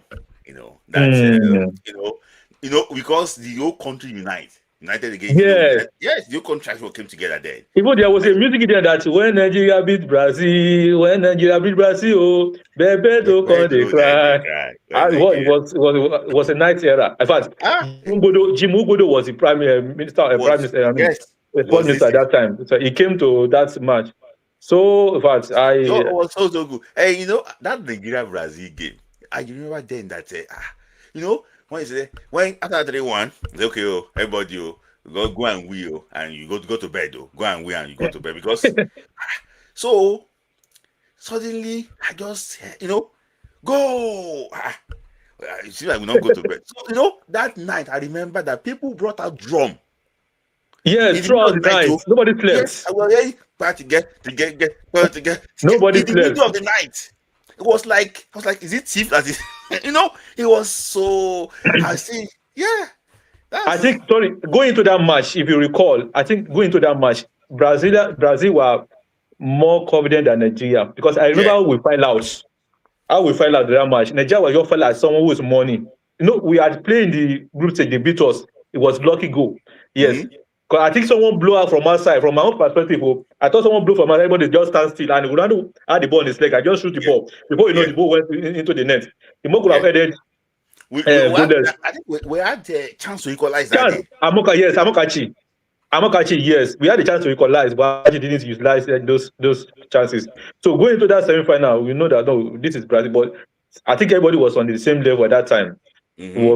All the people were on the same level at that time. Talking about Brazil just won the World Cup 2 years ago.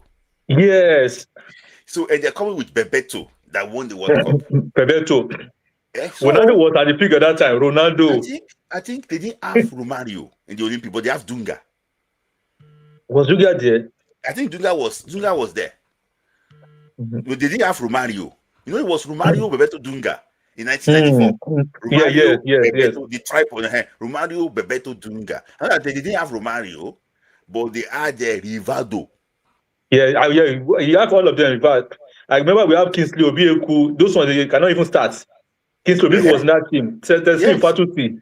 But they are not starters. But we have all those are top. In fact, we had in that semi-final, Olise got red card. So I think he missed. No, he didn't get. He missed. He missed the semi-final because of two yellow cards in the match. He didn't play that much. That time, I remember the news after. He said, there's a new order in world football. Nigeria just won the Olympic Games. He said, there is a new order in world football. Yeah. Then so that was I think that was our peak in Yeah, terms of football. for That me, I was think our peak. that's our pick. And that team, remember, sorry, that team didn't lose any match until dead rubber game going to France and World Cup qualifier against Guinea Guinea. in Because we Conakry. had qualified already. We never Yeah, lost any game because we used that team to it's play the Camara. World Cup qualifier. World Cup qualifier. The last match that we lost was in Conakry and was dead rubber game. We had qualified for World Cup, France and World Cup already. So we are Yeah, not all that even came. I think Kanu was one that everybody was one that with the captain that team, but it was a yeah, dead rubber game. So the yeah. team did not lose ever since that 1996. See, when we played the World Cup, we never lost Lost. any game. I think the list we got was maybe 1-1 draw against Kenya in Nairobi. Then we I don't came out with remember this thing. and 1-1 draw. Yes, now Yeah, we 1-1 draw collided through against. header. So that was the Yes, game. yeah, They asked Amadi Shuaibu to step down for Philip Rose. yeah, yes. So Yes, we because collided through header. do you remember this game Okay. against Ouagadougou, Burkina Faso? Yes, 2-1. You know the keeper he do what you call to Rose. He want to control Yeah, the ball. That first goal. Maybe he was under pressure.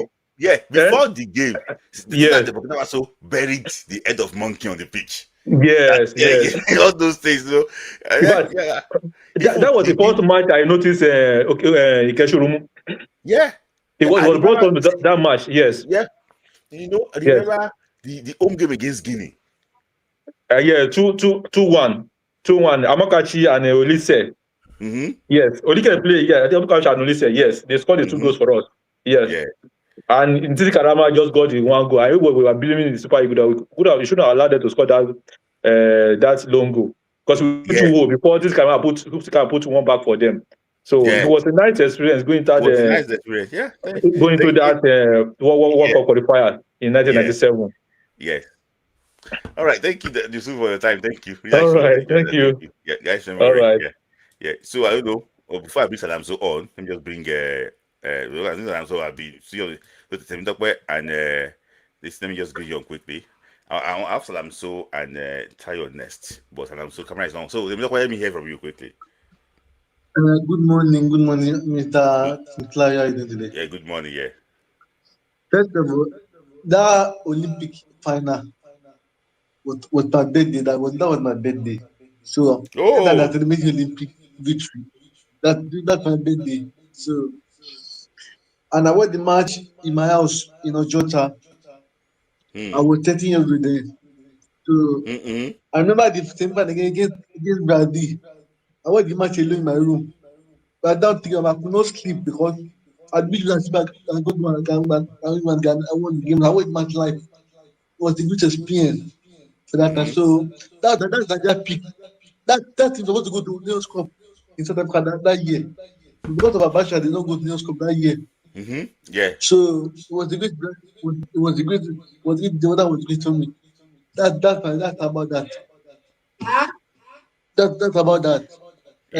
Talking about the Falcons on Sunday against Cameroon. All Cameroon, they're very strong. And I'll get to know they're not fit. They're not physically fit. I'm sorry. They're not physically fit. I can say that 100%. They can put their mind to it. They win the game. I remember that they come back to the game. For me, I play Kenny and 22 girls in the midfield. Number 10 midfield. And I was trying to play but in that game. But that human striker, man, Inshallah, but you don't play that game, so she will play that game. And that's about that. About the Golden Years campaign stuff. I think the FA need to do more. Growing up, our national team, most of them they come from the Igbo side of Nigeria. Delta, but that's where they pick them from. The rumor, the open, the Gypsy Biora stuff, open one, which no rumor, and all those guys they play for. That's the way they play football. I'm not the people not to watch. The people not to watch. But that is youth football. They play more in those kind of areas. So I don't know what they're doing. What they're doing in Abuja. An academy in Nigeria academy for me. And we're not winning do well. But the people that go to China, they play rugby. I'm sorry to say. I want they can't control ball. That's the Nigerian team at all. Nigeria must have play, must have play on the ball, show skills on the ball, carrying ball. But those they can't do that. Those they can't do that. So go back to the basics and play for. But on that 20 team on Sunday, for me, I think we don't need to leave because even when West Ham can say go shit up. Last nothing one point in half point in Egypt. They give 3 slots now. Mm. Morocco, Tunisia, and Egypt. What happened this Yeah. year? I don't know. Because Yeah. Guso doesn't know his job. He needs to leave. If you look at no job, don't know job at all. At the best, at the one fight, these are fight for right. But no, he was what he want to win election for. Should go. Yeah. And for the boys on Sunday, for me finally, the boys must win that game.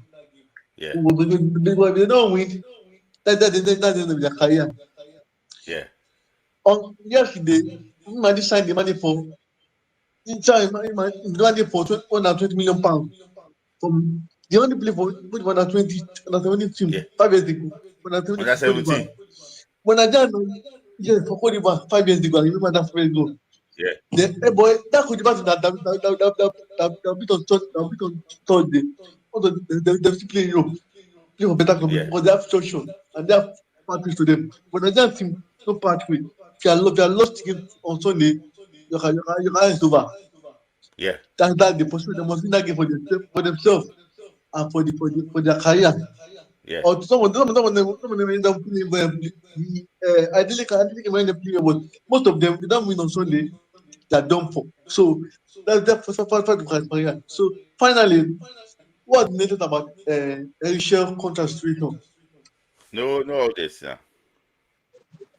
Okay, no Allah. Okay, all right. Thank you, No, Doc. thank you. Thank you. Yeah, thank you. Prof. So let me just say this thing. Sorry, before you start. So Dunga did not play at 96 Olympic Games. I knew that he played at 98 World Cup, not 96 Olympic Games. So it was only Bebeto that actually was played there. I know that one of them, played at that time. I mean, I mixed it up with, it's now 30 years ago. Come on, guys. So Bebeto played. Dunga played 1998 World Cup. So thank you guys, Abuban and also this. Yeah, thank you guys. So let me hear from you, Prof. Can you hear me, Prof? All right. Good evening, sir. Thank you for having me here. Yeah. That's my first time on the stream yard, so Oh, I'm privileged. all right. Okay. Well, yeah, but I'm following your channel actually. Okay. So, okay. First of all, you have already mentioned the correction because I was going to mention the fact that you got that because I actually followed that team.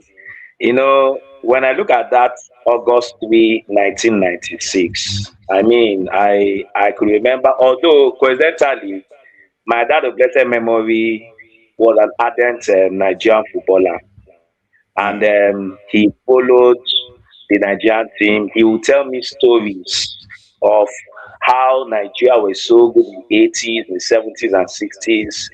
That was when I remember them testing Thunder Balogu, the first ball, and all these kind of people. I mean, I started following from there, but it was from 1998 that I started following football. Then I was in GSS1. But the good thing was that my dad bought tapes of Nigerian past matches of the 90s. So that 96 game, I had to watch it for full 90 minutes myself. And the way I watched that game was as if it was a new thing entirely to me because it was like, this and there was a grip of fear that I felt, even though it was on videotape. And it from all what the others have said, they are very, very correct. It was in the middle of the night. But one of my classmates then was telling me that they were doing jogging around 12 midnight when he was putting earpiece and trying to listen to what's going on. It was groundbreaking. And that was the first time I understood that football could actually bring people together. That was the time that it united people together. Even the arm robbers, or we'll call any one of them, they forgot what they're doing and they were just rejoicing and laughing. It was a glory, and that's one of the classic games in Olympic football history. Even better than the Nigeria final for me Yeah. personally. Yeah. Okay, that's for the Olympics. For the under 17, I think what I'll just say is this: in addition to what every person has said, you know, one of the major reasons why our Nigeria has always done very well in the junior categories, under 17, under 20, then was because of National Institute of Sport and the sports body. I feel if they can try and go back to that, it will be beneficial. National Institute of Sports was a strong footballing and sports structure back in the days. That was when you could see this coach Sebastian Brodricks, Christian Chukwu, these are people that were developing junior football then in the 80s and 90s. Then Fanny Amu.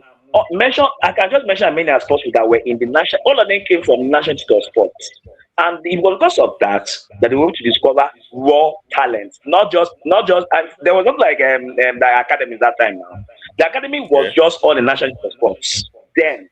So even if you want to be from academy, but I feel that they need to go back to the roots of having that kind of structure that made Nigeria to tick. Because Nigeria is a best football nation in terms of junior category, for goodness sake. How can you win Waffle B zone competition and you can't even go to the World Cup after when you get to AFCON? It doesn't make any sense for me. But let's see how it goes. NFL should just try and make things right in that particular aspect. Now, it's very interesting that the under 20 team and the Super Falcons team will play on the same day and the same time, 6 p.m. Because I have to check, I was like, wow. Waffle? Yes, it's 6 p.m., sir. If I'm not 6 p.m. mistaken. Oh, I didn't confirm that. Oh. Yeah. I think it's 6 p.m. if I'm not mistaken. Because the Super Falcons is also playing by 6 p.m. as well, sir. Oh. Yes. So that's what makes it very interesting. So, well, I've looked at this Nigerian team. I final between they and the Flying Eagles and the Ivory Coast Junior Elephants, and I will just say this: we were not, for me, if not for removing penalty shootouts, I don't think we kind of deserve to win because Ivory Coast in the first half they were just too good. There should have been more than one goal up in that match, except if I'm wrong. I mean, they were just too good. But Nigeria were able to withstand the pressure in the second half and use the advantage of, when I think Abu Makaiba too. I have to give kudos to the Abdul Makaiba. He's a very, he's not a new person in this junior coaching scene as well. He's not. He's a very intelligent coach. I don't know this man to do long throwings as set piece because when he was doing that, he reminded me of this man in Premier League that time, Delap, that was playing for Stoke City, that would use throwing as set pieces. On 2 occasions, Ivory Coast could not defend those set pieces of throwings. I was like, this is serious. So this work could work for the Nigerian team. And probably they might try that in the final if they get opportunity. So kudos to them. But I want to say, and of course, the goalkeeper was excellent in that game. I mean, if not for the goalkeeper of Clinton, I think Nigeria would have been fine. Kudos to him. Burkina Faso shouldn't be. It's not going to be an easy match, but I think Nigeria will learn from them because it's going to be a different ball game compared to group stage. Group stage, Nigeria had already qualified. So they were not really under pressure when they played Burkina Faso in the last game. Burkina Faso were under more pressure, more than Nigeria. So they took the game more serious than Nigeria. That was why the way the goals came was unexpected. That was what happened in that game. That's what I saw. So I believe that the Flying Eagles team will scale through in the final. I don't know if it is two teams. I think it's only one team that's representing under 20 Yeah, AFCON. one. It's two of them. So I don't think Nigeria has qualified yet. Yeah, no, you have not qualified yet. So Yeah, so they have to just win it. let me just confirm the time. The time on Sunday is 7 p.m. Oh, for the other 20. for that 20. Okay. Somebody Well, said 7 okay. p.m. again here. I saw 7 p.m. here. Oh, okay. You saw two different times. Yeah.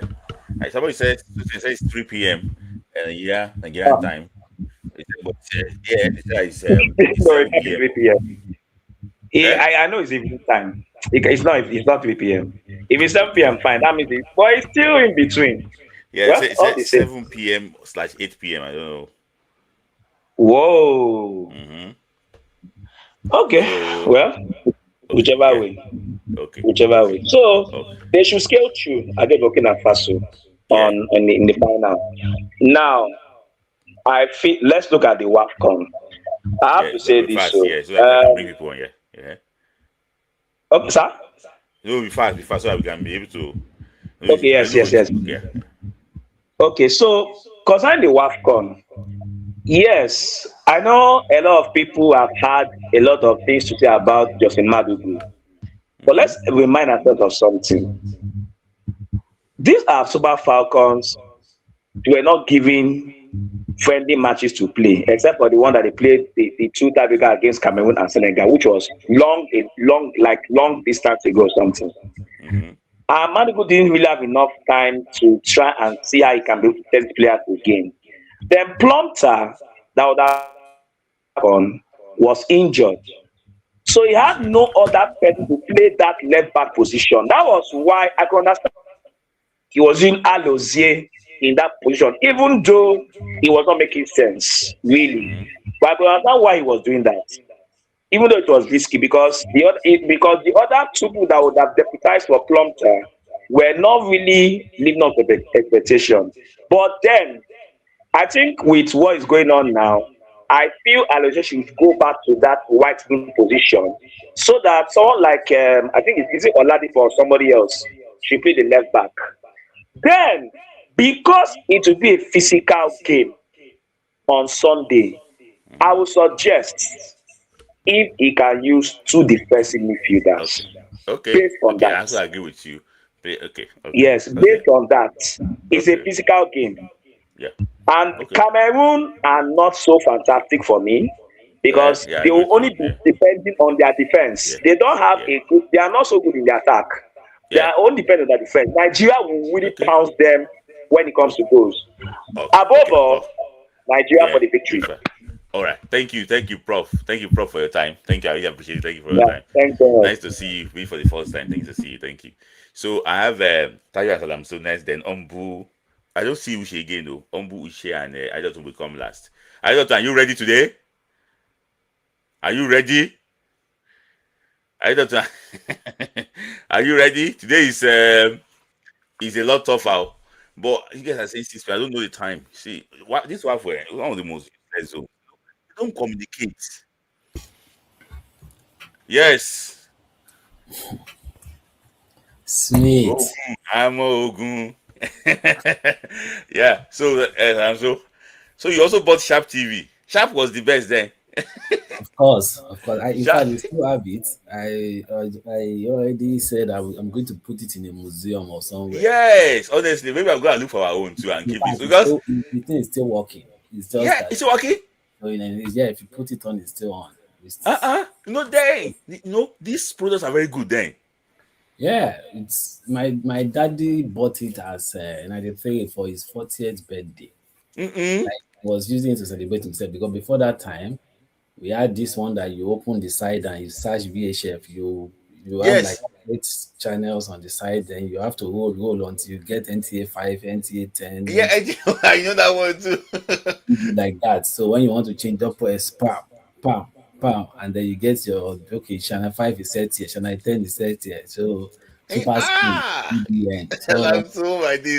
I remember those ones. That was what we had before that sharp came on board, and that 14 But inches sharp and the how do you request know is then? sharp. We have to turn like this, crank it like to check maybe two. It's always I So remember those ones. Yeah.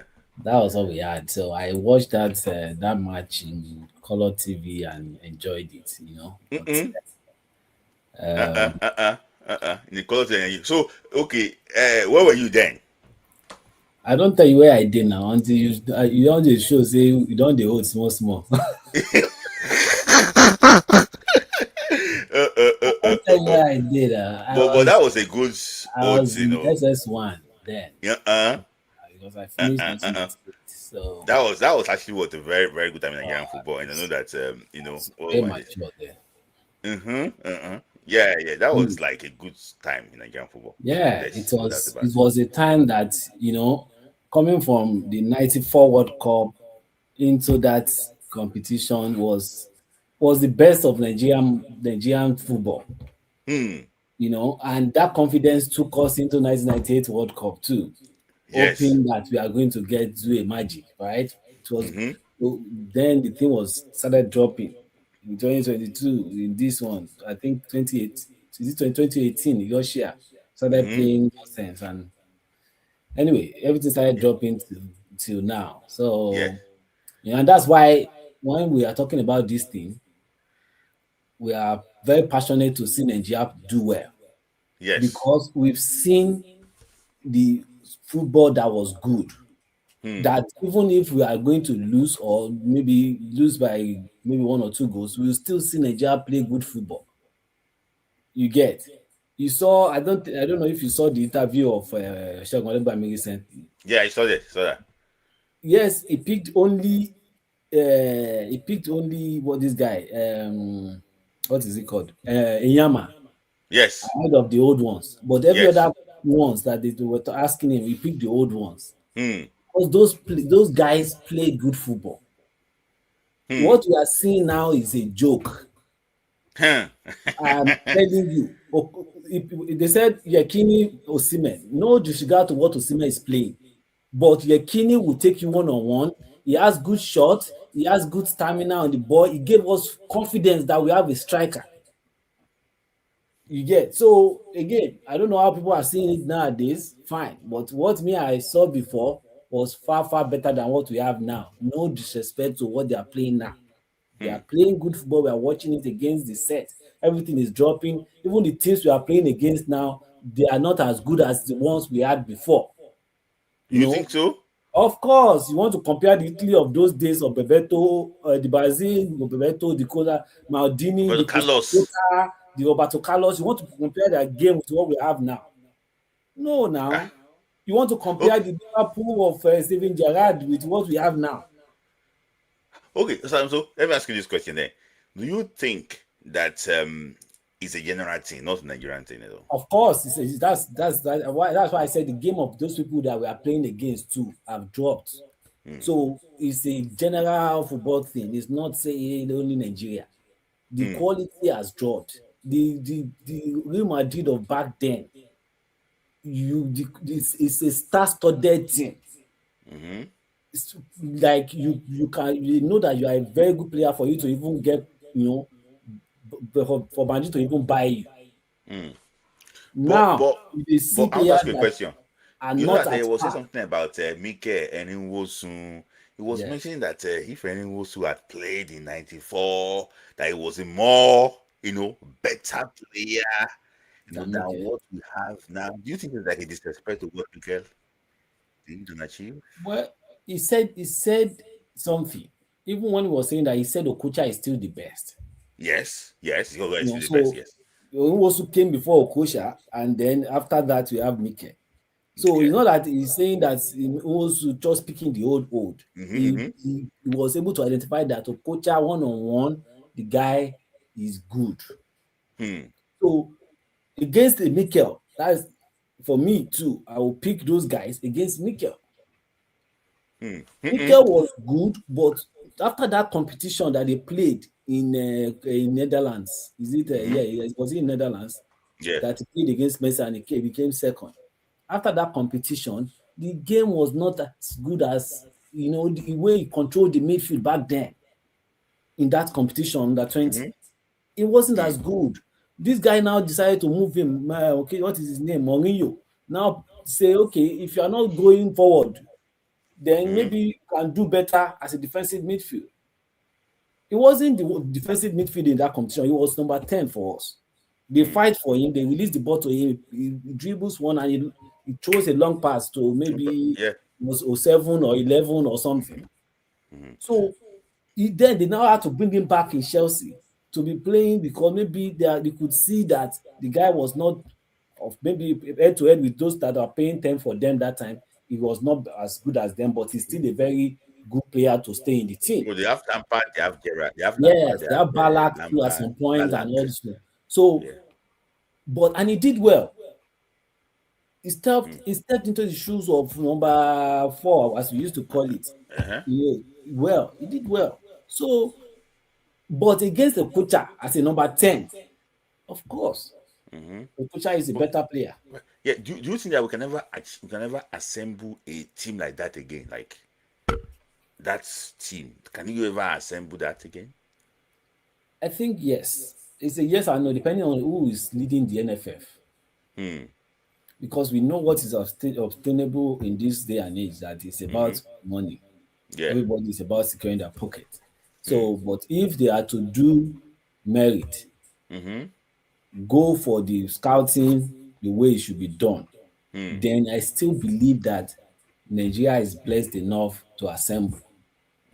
Okay, I have one more question for you before we talk about Falcons. The Spain team that won this World Cup and the Spain team that won the World Cup 2010, which one is better? Of course, 2010. You want to compare Iniesta? Okay. So you also see that the standard of Spain too dropped. Of course. For me, that's just my own opinion. I think it's not that they are still able to do something with their team. What I'm just saying is that head to head with that team of that time versus what we have now, it's not the same. They have all around players then. Now we could be pointing out one player here today, say Rodri is doing this magic. In this competition, they played out Lamine Yamal. They played out Lamine Yamal. This Rodri that was, putting head and saying, and because he was able to control the midfield, they're able to do something in front too. Take it. So, but let me talk about the full team back then. I think Spain had a better team back then, all round team than what we have now. Okay. Can I say something? Yeah. Okay, I want him to finish his thoughts about this. So let me just drop something about. No problem. So I can step down. Falcons. Yeah. I think the coach underrated Malawi on one side, and the team backfired. So he was just trying to do the Niger style, just play anybody that benefits them for their own selfish interest. And then after the team backfired and the noise was too much, it's now a decision between playing the right set of players and the girls also standing up for themselves and saying, this is about us, this is about our name, this is about our pride. We need to go to the World Cup. Let us play the game. If you look at the last match against what did they play against now? 6-2 Egypt. Look at the captain. Anytime they make mistake from the first time, he was looking like because she was looking at he was qualified today. Yeah. So you could see them playing for themselves now. Saying this, and that's the same thing that took us. That's the kind of energy we brought into the last World Cup we went to.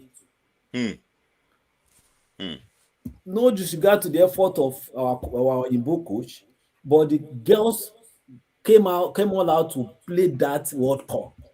Yeah. And that is the thing that is going on here now. So the mess up that they did in that first match is a blessing in disguise. Was going into this quarterfinals. I believe that comfortably we should beat Cameroon. Most might not come up on time the way we don't know how to really go like that, score like that, but we would be able to hold them by the second half. They will shop them. I'm not even scared. Something might go wrong, but I'm very comfortable that the team can go all out on that Sunday and win that win that game. Are you scared of any red card penalty? When that takes on Morocco, especially if Morocco has scored, if Morocco already waiting for the semi-final for Nigeria. After this match, I can't say anything again because again we are playing against host team, CAF, South Africa, politics, South Africa, president of CAF. You get that kind of a thing. So my own is just let us qualify for the World Cup. Do you get? Let us qualify. Cameroon is not a threat. Yeah. The girls will surely come out against the Morocco or South Africa. However, it's more than at that level. It's more than your effort. You sure know that the playing ability of our players have dropped. You can't deny that. Yeah. You get everybody. Ajibade, she's still trying his job. But Shuala, you could see she had one-on-one like 2 or 3 times. She messed it up. You get. So it's not that they are still using their name trying to do something. But the game level has dropped. So they will come out against South Africa and Morocco because we are playing them. However, I can't beat my chest to them winning. But this Cameroon game, I'm still very comfortable that we will take it. Okay. So, thank you, Samso, for your time. Thank you for your time. Thank you. Make I go back to my. I know that you're busy. Thank you. Yeah. So let me hear from Tayo quickly. Sorry for keeping you waiting. So I'm going you are next, and I just want to wrap it up. So let me hear from you, Tayo. Yeah. Okay. Thank you for the opportunity. I think that you last time around you left. I did not leave. I slept off. I'm sorry. Okay. No problem. I slept off. Yeah. So I just want to quickly react to what the last speaker said. Okay. I have a different opinion. I think what has changed is that football has become more scientific and has become more technical and less entertaining. So you would think that the level of football has dropped, but now it is more tactical. It is more of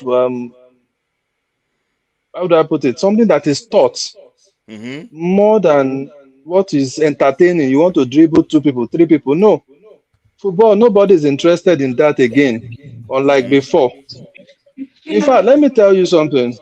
Do you know that, or I don't know whether you agree with me, that somebody like Okocha may not make the teams that they played for. That PSG team, it may be difficult for him now to make that team because the approach to the football they play now is different. So you may not necessarily say that the teams have dropped from the Iniesta team of 2010 and this current team. It will be unfair to compare them because the approach to the football has changed. This team that won the World Cup. What has changed between the Spain team of 2010 and now? What has changed? Okay, so the Spain team, what is common between both of them is that they are possession retaining teams. Yeah. Both of them. But this current team now, unlike the previous one, is less entertaining. They want to go and score you if they have opportunity. Sorry, but I'm saying that the Spanish team, individually as a team, they were better than the team that won this World Cup. But I know the point you're talking about. See, let's pick players like Xavi Hernandez in that team. There's still some players that play like Xavi, this current football team. Players like Vitinha. Is it Vitinha? Players like Vitinha. Yes. Vitinha. Yes, players like Vitinha of Portugal.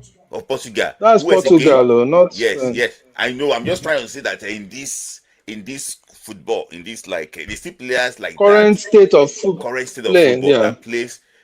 Even players like who else again? Players like Iniesta. I don't think we have any player that plays like Iniesta again. I don't think we have the talent again that drives the ball like Iniesta again. I don't think you remember anybody Still playing No, down No, there, I yes. can't. nobody. Nobody. No midfielder like Ronaldinho. No striker like Ronaldo. So, It's everybody have their choices, but what I think is that the football now has changed. The emphasis is different compared to what was looked at before. yeah, I So know. that's what I want to say. Yes. That was just reacting to the last speaker. Let me quickly Okay. take on my own areas of comment. Let me start from the NFF election. I am completely anti-Guso. May God not allow him to come back in Jesus' name. But we cannot continue to wish. Politics is strategic and is deliberate. If you like, we complain from now to next year. You will win if we don't do something about it. I think the only way that Gusa will not come back, based on the current structure of NFF and people that vote, if they are the state FA chairman that vote, and 99.9% of the state FA chairmen are controlled by their governors. So, truth is that if presidency is interested in making a change in the football through the NSC, they should put their leg and control the state chairman to throw out go. So that is the only way it can happen. Any other way, we will just be complaining and he will come back again. In fact, that is the only way Guso himself will say, I'm not doing again. I allow whoever is interested to come in. Because that is at that point, he's not seeing road. By the time the state chairmen are being told by their governors that, oh boy, this is the direction. But some people will also say, does that not mean that a puppet of the government will not be there? That is also a food for thought, if you get what I mean. So it's a bit dicey, but I think that is the way that it can be done at this current time. I will move on to our boys that are playing the final. I think they can win. It has become a very important match for them to win because it is only the winner that moves on to qualify, isn't it? Yeah. So, and I think they have the capacity to win. I did say on this same show in the past that Makaiba is not a bad coach; he's a good coach. I think I observed this team. I was in Akwa Ibom when he was the coach of Akwa United, and he really changed the club. I think that was when they also won the FA Cup under him. And the next year, after he had left, they won the league. So I saw the changes he brought to the team from a team that was struggling to escape relegation. They were able to stand well in the league and also win the FA Cup that year. So I'm believing that it's someone that can do well. I will go to WAFCON. Now, the problem I have is this. I think just like the way we did with Malawi, we are underestimating Cameroon also. And I don't want to fall into that trap. Cameroon is also a very physical team. And Nigeria, this current WAFCON team, the Falcons, they struggle against physical teams. And I think the main reason for that is because he's also playing players out of position. He's playing the captain out of position. He's playing Alozie out of position. I don't know whether they buried his placenta with Jamilusi placenta together, that he must play her. I don't know, understand. You have very prolific strikers in people that can make a difference on your bench, and you are playing the Jamilusi by force, by fire. I don't really understand that man. And when they ask him in his post-match interviews, he's always, in fact, he's literally trying to, throw the girls under the bus. He's not taking responsibility for the bad outing. I've noticed that consistently from the Malawi match to the other matches is if they all the negatives, the girls will have to take it. They are not listening to instruction or whatever. Instead of you to accept that I have made a blunder, Yeah.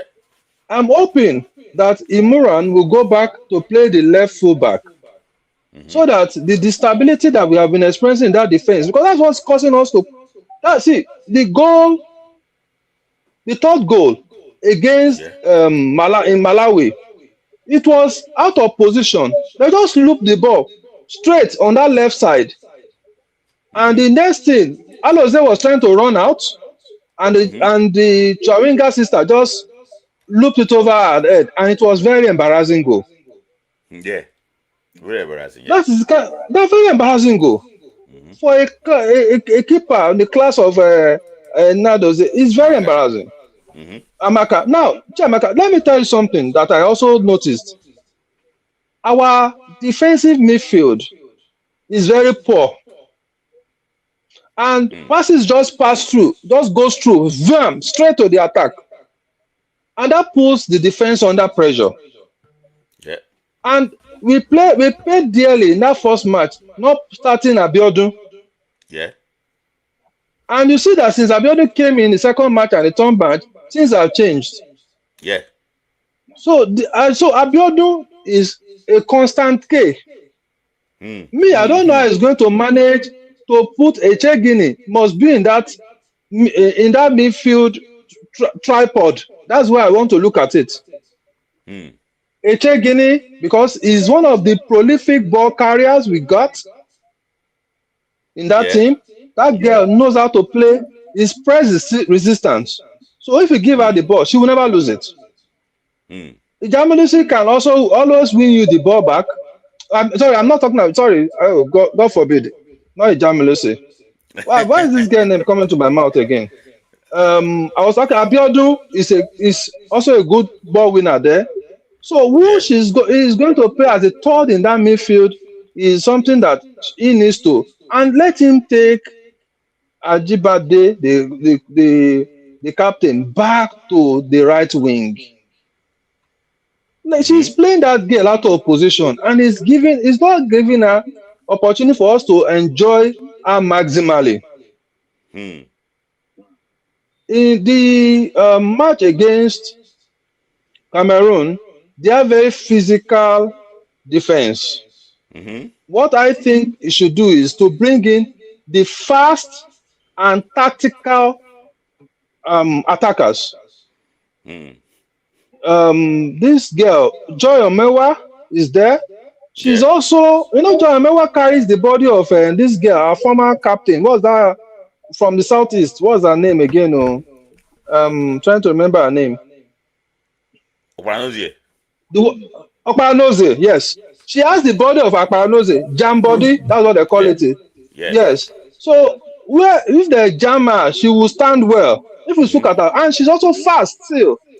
So she'll be able to take on those kind of defenders. Then the girl that scored the goal, what's her name? The other striker. The one that they brought in for Oshoala. Monday. Those two are the four. One out of the two should be our top striker. Then from the left, I think they should still maintain that girl. She may look as if she's feeble. What's her name? The woman of the match. But she's very tactical. If you approach her anyhow, she will just mess you up, and she will create opportunities for us. So that's what I think this man should do. But Madugu, that man has given a lot of people hypertension.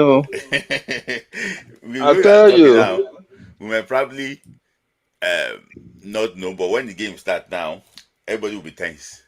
I don't normally watch Falcons and be tense like this, but it's just crazy. So my brother, I saw the shot that the goal Cameroon scored. If you see that blinder, shot before the keeper did not even see it.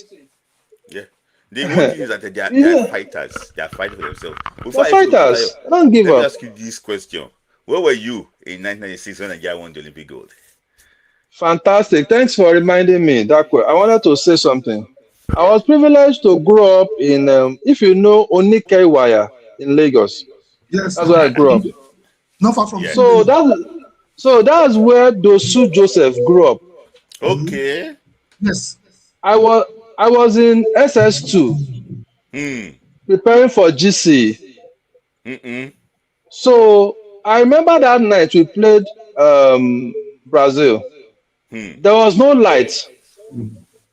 Like the one of the speakers said, generator was not a common thing then. So we Yes. used battery to connect to TV Yeah. and brought it to the front of the house, and a mama crowd was in front of our house. Uh-uh. So we arranged benches, and that's why we all watching it. Hmm. I remember that when we scored that winning goal after Kano, I did not know how I ran, and I ran to 2 streets after us. I was just running like a madman, celebrating the goal. Uh-uh. I did not know when I found myself 2 streets after us. Mm-mm. And from there, though me, I did not follow them. Most people now went to Dosu Yofe's mother's house. The mom used to sell beans. Hmm. They consumed the whole of her beans. I think I think Josu Joseph also confirmed that Yeah. happened, Yeah. and the mom said, "They have finished my food, though." He said Yes. he's going to pay. Hmm. It was a wonderful period in the history of Nigerian football. Hmm. You ask somebody about if this can happen again. Yeah. It can Yeah. only I was about to ask happen you too. it can only happen if we have different sets. If you look at that 1996 set, it's a crystallization Hmm. of a number of sets that came together and matured, and they were playing at the topmost level. Hmm. There were people that have played as opposition to the likes of Ronaldo, the likes of Bebeto at that Beto. point. They were all playing in Europe, Mm-hmm. so they were not afraid of them. They were not seeing them as somebody that they cannot touch. You play, Mm-hmm. I play. You understand? Though that complex was not there, and they also got skills, and they are also exposed at that time. Mm-hmm. So it can happen again, but it only depends on if you have the top, the right people, there's a proper program, and at the end of the day, you carry each level along, and before you know it, you can have a crystallization of different sets, and it will happen again. Yeah. We Okay. have the Thank you potential, but we need to be deliberate.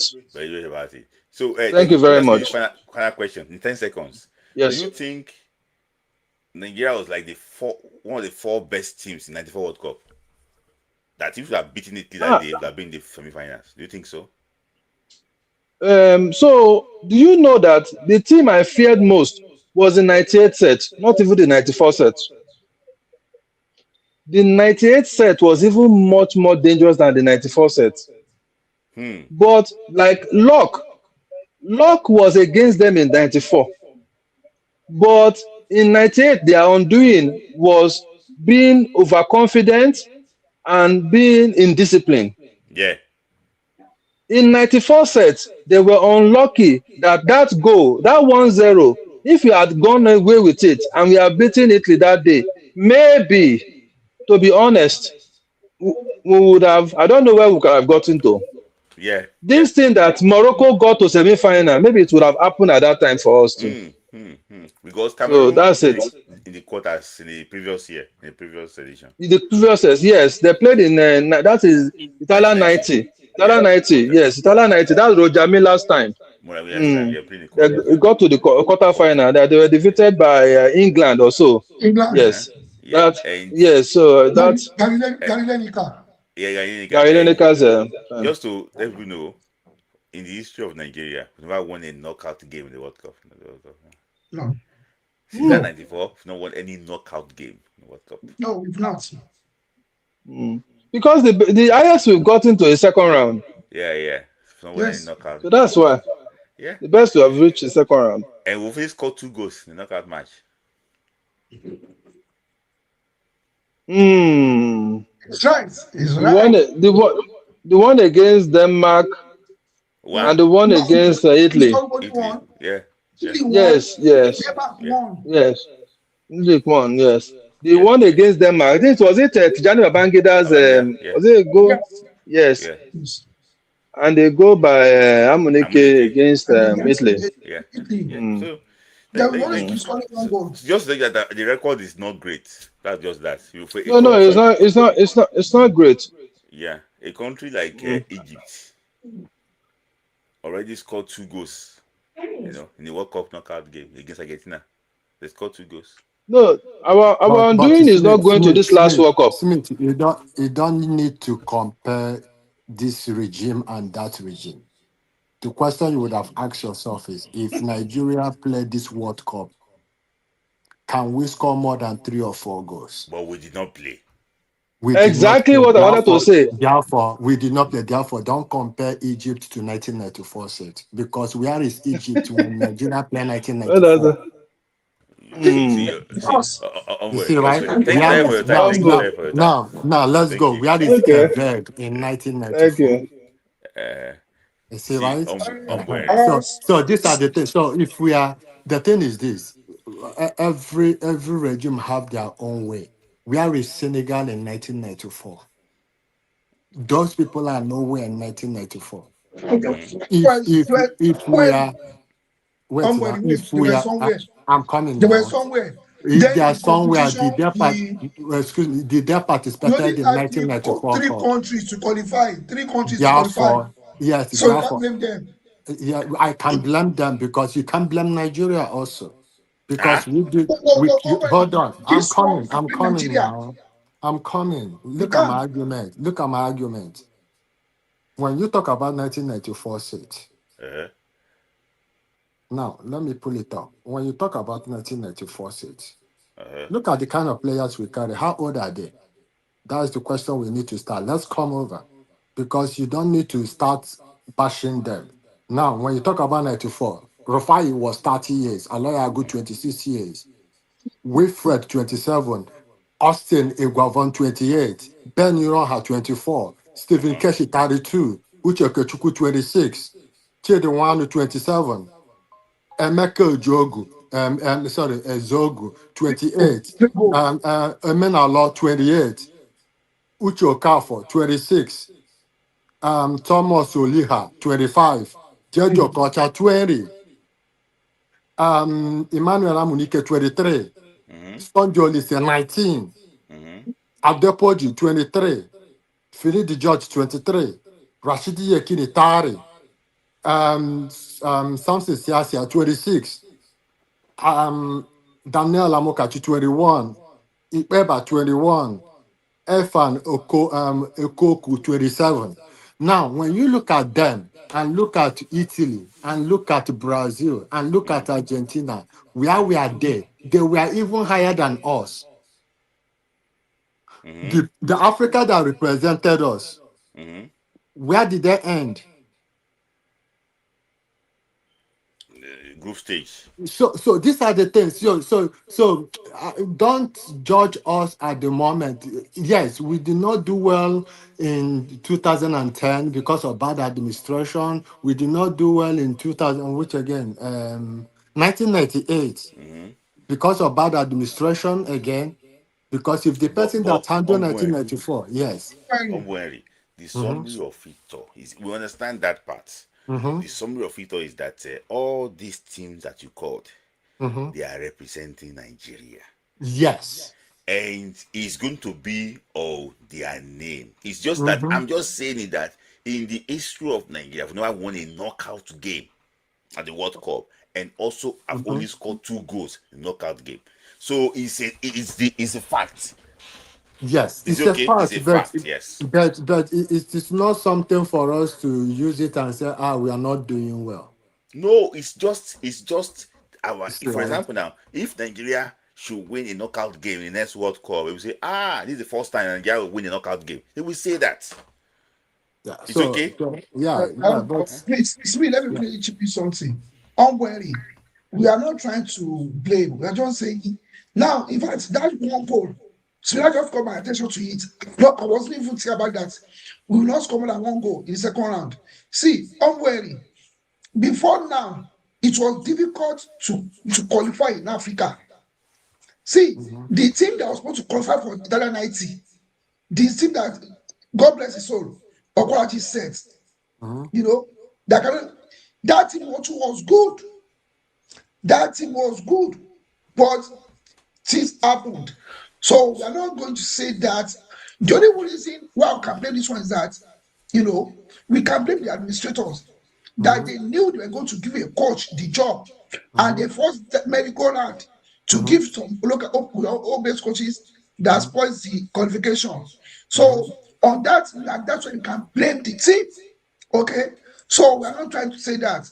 And Smith, I think the three people that represented that played for Brazil there was Adie, Bebeto, and Rivaldo. Rivaldo, yeah, don't do guy. Yes, Yeah, I heard myself, yeah. Okay. Adie. So now let me say this, Smith. When this guy said something, Tayo, have you forgot that even the Guso was appointed by the one of the by the former governor of Zamfara State?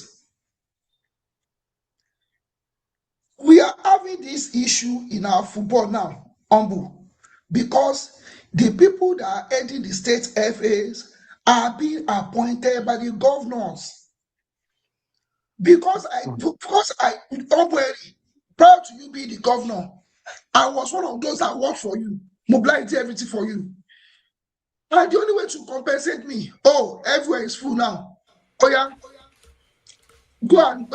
you. I did not to go and head our sports, our football, our state FA. Most of these state FAs are being appointed by the governors, including Kuso himself. So now they do am. That's why we cannot have the right people there. Well, we cannot have the right people there. Can you just imagine? Now, where's our shame? Spirit, humble, please. Everybody in comment section. Where is our shame? Okay. Somebody, we didn't Okay, qualify for World okay, Cup. yeah. We had issues. Somebody still coming out saying that he wants to come on again. He will tell you that the And player duty you not saw qualify. the NFF Sec Gen saying that I also play football.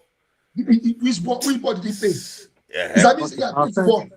Okay. Which body did he play? How you should play football now? Is that I what will. I saw a you body picture now playing football. I play football. If I was born in US, I would have. Saturday. I just got a new boots again today. But I gave her my boot was small for me. I play football every Saturday morning. Yeah. Even this one, I will join Okay, this. let me just let me ask the question quickly so that we can wrap it up. Yeah. So Umbu, what were you 96 or you were still not born? Yeah. Hey, I've grown now. I watch the game. Eh? I have grown. I watch the game. And Yeah. how was it like then? I saw a team that were disciplined. Mm-hmm. I saw a team that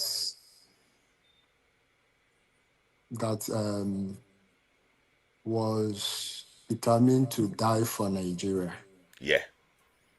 And I saw a team that can never walk alone. Yes, they can never walk alone, no matter anything. How was the Yeah. celebration like then? Where you watched it? Oh Where? my goodness. How can I walk at 3 o'clock or 2 o'clock? Mm-mm. Yeah, to watch it. Yeah. That's why I said, if you want to be a president in Nigeria, if you want people to like you, invest in sports. Yes, I agree with you. Invest in sports. That Abacha is why. was not doing well then, but sports was the Yeah, only thing, the only yeah. run to that he actually got.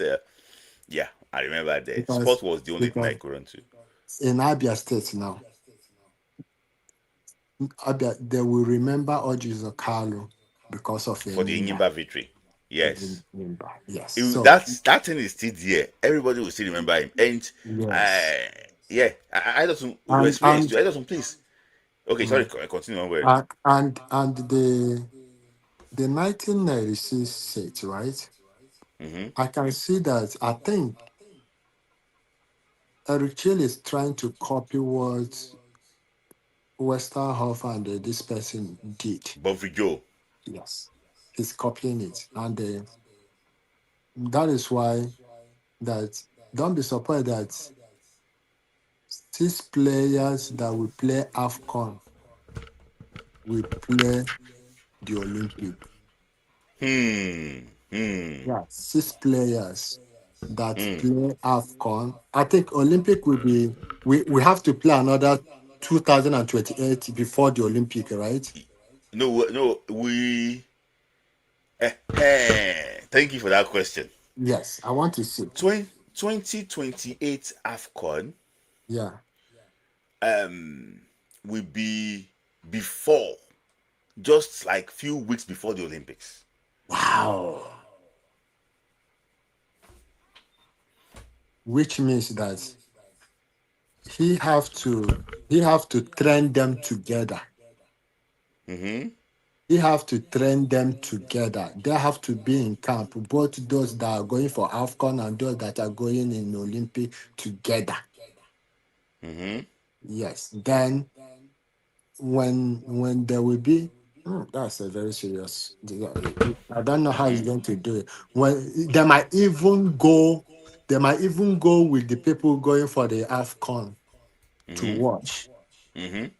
Yes, if the federation will allow him, let him train with let him count those players, put them together, let them train, let everybody go to the AFCON, let them watch the whole thing. From there, they are going to LA. And don't worry, I just think that the NFF gave him this. The NFF gave him this job is because that's corruption that happens in our 23 job. Yes. They don't want. See, I know somebody, according to what they told me, is that he don't calculate how much we then go make from that 23. But when they give a share, everybody was upset. Say, because they know exactly what the share stands for. Yes. That is what Makaba can actually what we stand. That's what probably Ebubi also can actually what we stand. The wolves of Nigerian football. Erichia will argue, we play with you. But see, I'm going to say this one here now. NFF normally try to recommend players for Erichia. The issue is this now. Erichia will always say, you know what? My scout will look at the player. And let's see. When he's gonna come back, this player is better than the player you brought. I'm sorry. That's it. Yes. No, he's using so diplomacy. they're now asking that who is even doing this job for him? Yeah. Just to know. So they will keep on asking that type of questions. So it's a man that cannot be. If you force the player on him, the player goes sit down. Yeah, because when I'm looking at the age of the 1996, I was shocked. Abayado 17, Talibo was 22, Kanwa was 19. The only oldest players are 2 players, Uche Oketuku and Amunike, 28 and 25. This person is Babangida, Tijana Babangida 22, Winston Oruma 19. Who is this one? Teslin Fatusi, 18. Yes. He just came from I think he went to the World Cup under 17. He went to he played alongside Taribo and JJ at Mauritius 93 under 20. Oh my goodness. He was playing for Stars before I moved to African Sports, then to Ferefaros. And he played against Ayas at the Champions League. You know the player that they dropped? They dropped Jonathan Akpoboriye. Hey! And they put him. Now, if it is in Nigeria at this moment. No, there's a part of the qualifying or part of the team. Just like this guy but now, Smith, if this thing happen in our regime now, what do you think that people will say? We shout. You know why? No why? People don't shout because then we knew what these guys were doing. There's no, Smith, people will shout now. People will shout. Look at now, people will shout. Let me be honest with you. People will shout. You see, people want perfection. You see, if they see that this person is not aligned, hey, okay. Let's claim that this person is. Let's say that this person is. This person is. Wait now. Wait now. Okay. For example, now let's be honest. Remember, let's be honest. Let's claim that this person is Musa. Mm-hmm. Then I carry Musa. Remove. I'm coming and remove. What this guy that played midfield that is in France now. Nadi. Because Nadi is Jonathan Akpobori. This guy now is like Musa. No. This was not. No, when you are I'm missing giving it. us an example. No, Uh-huh. no. Tessie was part of the team. Right from 1993 over 20. You are not like Taribo. But he did not do anything fantastic now. He was fantastic even in Champions League for his team. But Ayosun, what everybody is saying is this: the profile of Akpobori is higher. God bless you. You know, than Akpobori this was one in Germany. Then, if you remember, then that you see, Akpobori say he was meant to be the Nigerian top striker in 19th World Cup. Remember? So he was saying that the profile of Akpobori was a lot higher. Okay, for that, they even come out finish the judge. They couldn't finish the judge, yes. Don't put this one. Hey, that was No. Umweri. The team, listen, Umweri. People are here. The team they were playing, the qualifiers. We had listen, Umweri, wait. Casey was part of the team that were playing qualifiers. Okay. They only need to bring 3 over 8 players, which they did. Even they bought only 2. They bought only two. Yeah, the bull and this thing. You remember? This guy, it was Shagari and Shagari. Undubisi's father. No. Shagari, Abedobafemi, and Talibo. They were playing defense right then. Yeah. Remember Abedobafemi? Yeah. They were playing defense like that then. In fact, bringing the overhead players too was also very difficult because they didn't want to change that team. Even the home base, they were dropped like Dukudi and Co. They were dropped too. Like they were good. Okay, remember, Mr. We were not. We don't complain then because no. This guys should sit there. Mr. The problem is it's not say we are not complaining. Okay, now take for example, our generation right now complain a lot than the generation before. The generation before does not care so far as that you see this generation we have right now, we expose everything we see. Now, okay, that time Finidi will be 25 years because he was 23. In fact, that time when you talk, Finidi should have moved to Real Madrid. Yes, he was. That time, 94, 95. Everything. It was 94. I think it was 94, 95, 96, military 97. regime. If you talk, military regime. If you talk, you go wire them. Smith, remember Smith, remember you cannot react to Danny's game then too. I'm talking about people that made the team. The people that made the team. I'm just saying that people that made the team too. They were quality. Now, Smith asked the question. Smith, you asked this guy a question. Sport guy like that. Tony P and Leche Gini. Can't believe I would say, that was hard. Smith, that is what I want. That's who should he drop?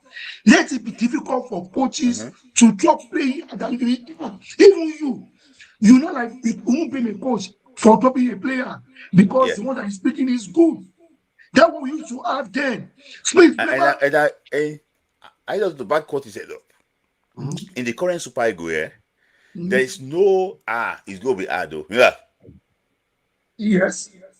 There's no it's gonna be hard though. There's no competition between two players that is so close that we don't know who to pick. Do you think there is somebody in Super Eagles now? Yeah, that's why I'm saying yes. Now in Super Eagles now, still they will bring somebody now. For example, let me use Tolu. People will complain. You see, right? Or let me bring one other person now. Maybe, yeah, I use Tolu as an example. But we have other strikers that are ahead of Tolu. Tolu might be at the bench, but people will say, "Why are you bringing him?" They want perfection. Okay. You see, right? But Yeah. we are saying the same thing. Yeah. It's like you said that then if they don't complain, you won't be able to complain. There was competition. Okay. Yes. But let me ask you a question. Let me ask. Sorry. Okay. Because of time. So never that ask me where was you. Never ask me about that 96. Okay. Yeah. So where were you? I was already in university then. And no, when we played. Are you at University of Benin? Yes, now. He was a cortex. No. I don't left University of Benin then. I don't left University of Benin. I don't left University of Benin then. See, this neck was still paying me. I'm going to it. This neck was still paying me then. I don't left University then. We danced from Mojolegba. We moved to his house in Shita. Smith, nobody reported that anybody stole anything. Even armed robbers then were jubilating. Everybody. That night, we didn't report that nobody stole something. Yeah. I remember. There was no crime. Nobody reported any crime. We moved from Joeba Road. Everybody, as we're going, we're meeting people on the road. Come and see Shita. There's his family house. Come where that place looked like a concert. Everybody. The joy. People move to people's houses. From there, we went to Taibo's house. No, Taibo's also from Sulere. Went to Taibo's house too. We were just moving, dancing. I didn't go back. We didn't go back home. No, there's my elder brother. They were close friends though. But can we do that until 4 a.m. Until 4 a.m. Now, kidnappers there, you go. What I'm just... All over Nigeria, we did not record any crime. So if you had lost the final, I'm sure Nigerians will be angry because that semi-final came with George. He asked the question, said, "Can we have such a game?" And I will support you that until we have a viable NFF. So remember, Chief Alessa Kelly, DG, Sports Commission. So sorry, when was this man the NFL president? Abdulmumuni Aminu, Colonel Aminu. Was it that time? Who was the NFL president then? I'm going to. Aminu. I can't remember. I will try and double check. Because I think it was Aminu. Because the Basha, guy man, but the deputy, Aikomu, was the captain of Yabatek. When was Yabatek? Captain of Yabatek, sport loving vice president. Sport loving vice president, military man. He was captain of Yabatek. Now look at what we achieved. But what do we have now? Jacob, that said governors that are planning, that are looking for how to survive 2027, how to 2027 election. All your governors, their mind now is 2027 election. They don't care about football. Yeah, so it is Aminu. I don't know. It's Aminu. See, speak. Even the head of referee there in Nigeria was military man. Okay, Aminu was straight after, but just before was Emeka Omerua. Omerua, a military man too. Remember? Air Force. Yeah. Commodore Emeka Omerua. Before Emeka Omerua was Amos Adamu. Commodore Emeka Omerua. See, we are talking about. Please remember, we used to have military games then, no? Remember, military games, police games. See, where did we get it wrong? Where did we get it wrong? The man against affair. The man against affair. What is happening and what's after that is 2027. Yeah. Just like the governors. Yeah, so I understand. Let me ask you this question. Yeah, we have to move I, on I quickly. wanted to do my thought today, but continue. Okay, I want to talk Yeah, about Falcons. Don't worry. yeah, Talk about okay. Okay, talk Falcons. about What because do you expect on Sunday? And do you think that the Flying Eagles will win? I want to talk about my that one quick. my, Don't my, worry. my, my concern is Flying Eagles. They will Hmm. win. Yeah, They it's win. not yeah, yeah, sure. They will win. Flying Eagles will win. Flying Eagles, yeah, sure. What about Falcons? I'm not thinking about them though. Anything that Hmm. will happen, let it happen. I don't care. Hmm. Yeah, the way they are treating those girls, I'm not happy about it. So, yeah. So you want to say something too quick? Before I stop you, Huh? you want to say something about Yeah, before I ask you the question? yes, for me, it's from Falcons, the way they are treating them, I don't like it. Let them speak up. Let them, because if they are keeping quiet, they are the one that will suffer it. Mm-hmm. Yeah, for me, anything can happen. I don't. My own concern is that under 20, because there are good players there, Mm-hmm. good players that needs direction. Mm-hmm.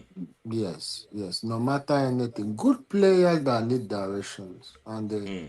and the kill is you watching them. They are good players, no matter whether the coach is bad or this. But at least I can see. I've watched the highlight. Watch first half. I can see what they want to do. If Hmm. you build them more, they will be better. Yeah, Hmm. I'm happy if they can play Ivory Coast like this. There are so Mm-hmm. many chances they miss, and they defeated Ivory Coast. Mm-hmm. They will survive. Okay. Okay. I Then, listen too. Okay. Okay. Yeah. Talk. Continue. concerning about um Smith, this question is okay. Let me ask you this: what is going on with the election? Um, they have bought form for Guso. Mm-hmm. The FA chairman of Benue State went to go and purchase form for Guso that he wants him to continue and Okay. continue his destruction. Mm-hmm. So, but what I'm hearing is that the sports ministry, NSC, they want to sponsor a candidate, I think they against will.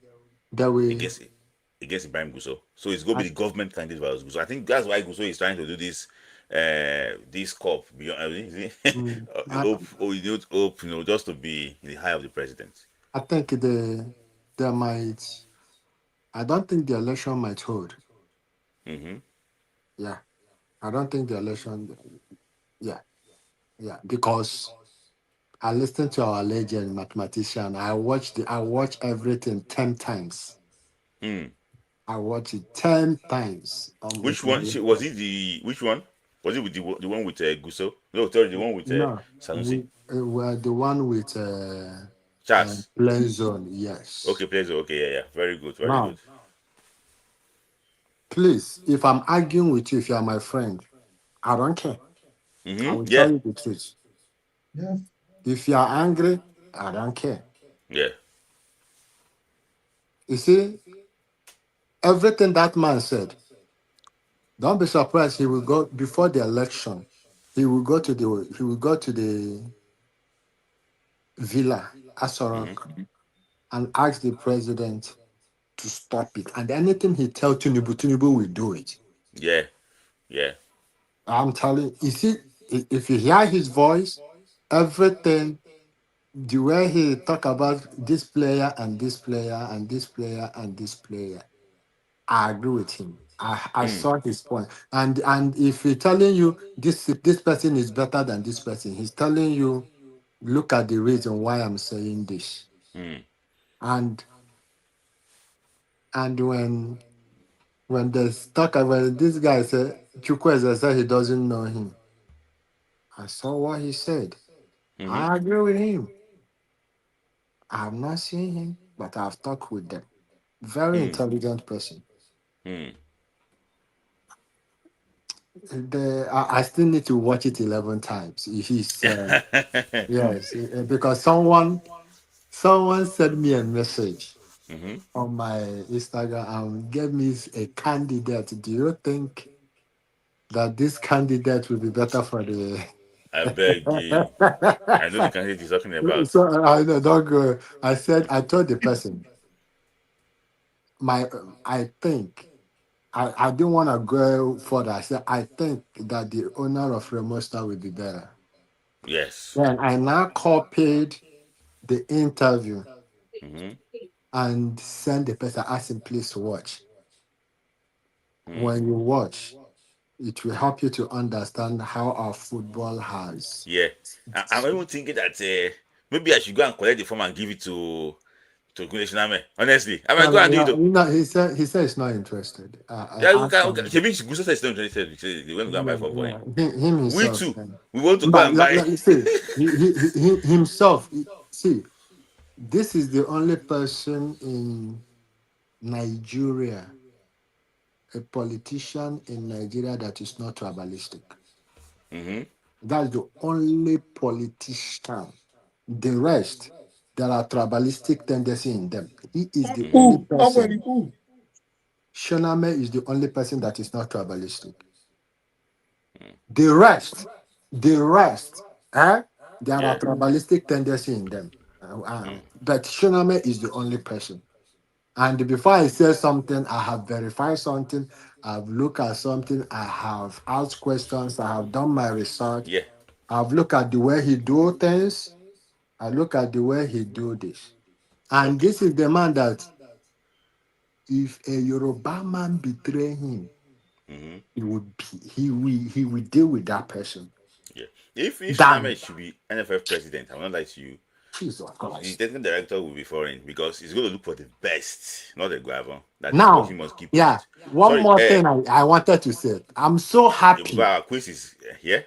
I'm so happy that he took my man as the chairman, as the coach of the Romo Star.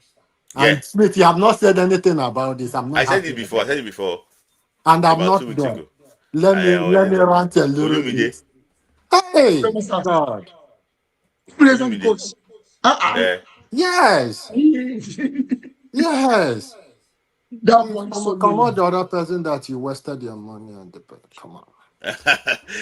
Trust So, me, man. guys, thank you. We go towards the end. So let me just announce to you that Unuka Junior that went to Iraq, he has finished fighting the war. He's back to Nigeria. he's training with Sporting Lagos according to report. See, It's good for him now. Smith, see, no. there are some people that you know that don't waste your energy on them. It will be a moving trend. Since he go there and do the hair, let him better his life. They are not gonna bring him to do this or this. Just allow him to Yeah. even the more you are talking about him, who other guy, that guy from Bender Insurance, from Edo State, what is his name? That went to Taminu. him.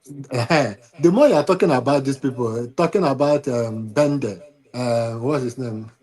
Remember I you. mean, Yeah. Remember you have been Bender. sacked. When you talk about After those people, you are making them relevant. Leave them. This is not the people that if they want to better their family, anywhere they want to go. So far as that, they are not coming for Super Eagles. mm-hmm. So far as they are not coming to Mama, you leave still want them. to play? Want to play at 23? Oh, don't you wait. Mama, you. It's sick. Sadiq Baba, Bendy has been released too. You, So the band is sorry, I didn't leave my phone. Leave them. They okay. have that. So, We have uh, seen. Well, guys, Smith, because of let time, me please, see. guys, because of time, I Yeah. really want us to do this thing quickly. So I have a picture of a player here. So it's now you. Report me. I will not show you the picture. It's now you that will tell me. You'll be asking me, is the player is the player before you mention the player's name? You Smith, can tell you me. want to put me in trouble, Abi. I don't know No, anything. you can tell me that is the player from where? Okay, let me just tell you. The first clue is that the player is a Nigerian. Mhm. Yeah, ask me Okay. for that clue so I can give you.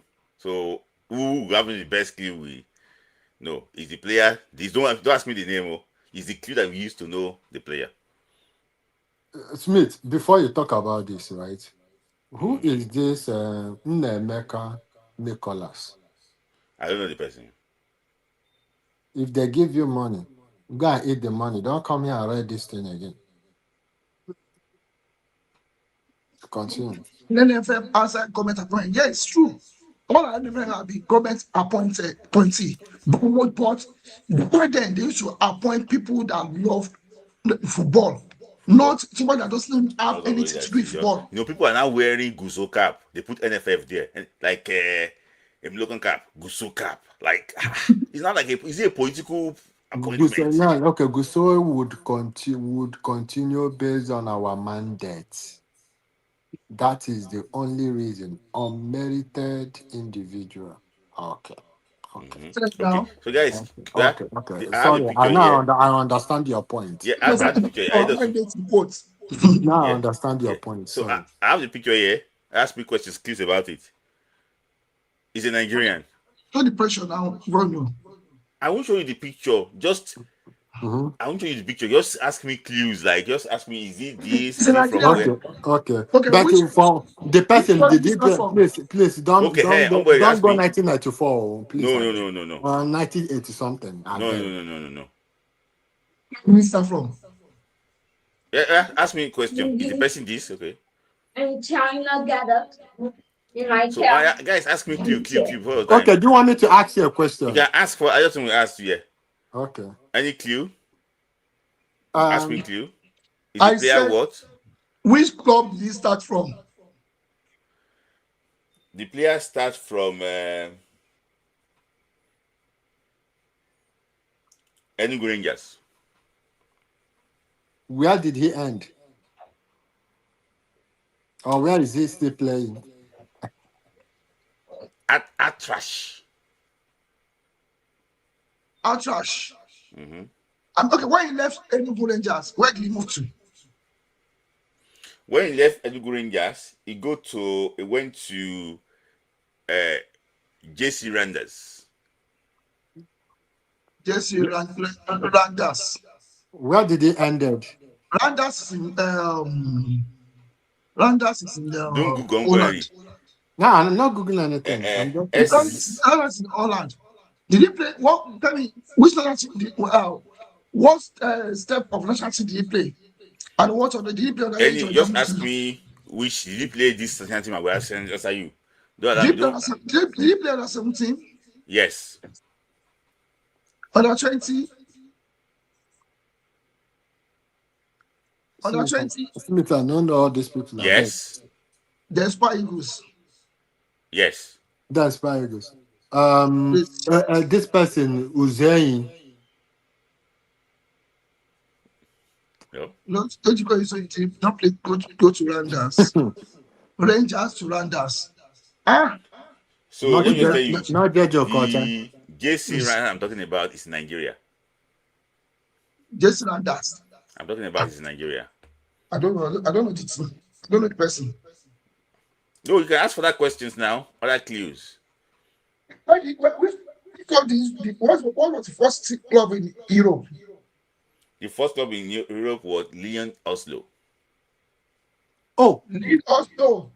That will be Obase Buke. Yes, it's correct. Chinedu Obase Buke is actually what correct. Chinedu Obase Buke. And I like the way you actually would ask the clue questions, you know. Okay. Yeah. Chinedu Obase Buke actually was correct. But so I'm gonna give you one more clue. One more player. Then you just will tell me about the clue there. I want everybody to contribute. I don't want him to say, Just continue. Okay.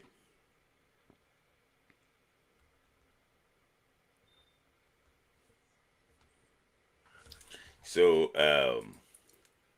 even in the comment section, they were wondering that Get it this time around. you said what? And then comment section, they didn't get it this time around. Yeah, I have a player here too, also a Nigerian player. Clue? The fourth club in Nigeria. He played for Delta Force in Nigeria. From there to where? From there to where?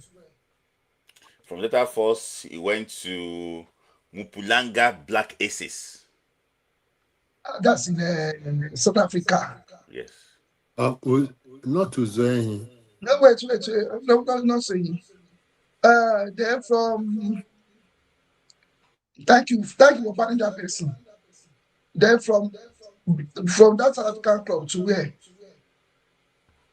He went to Cape Town. Cape Town. Ajax Cape Town. Delta Just Stars. Cape Town, not Ajax Cape Town. Just Cape Town. Not Wabaliabi. No. Did he play under 17? No. Under 20?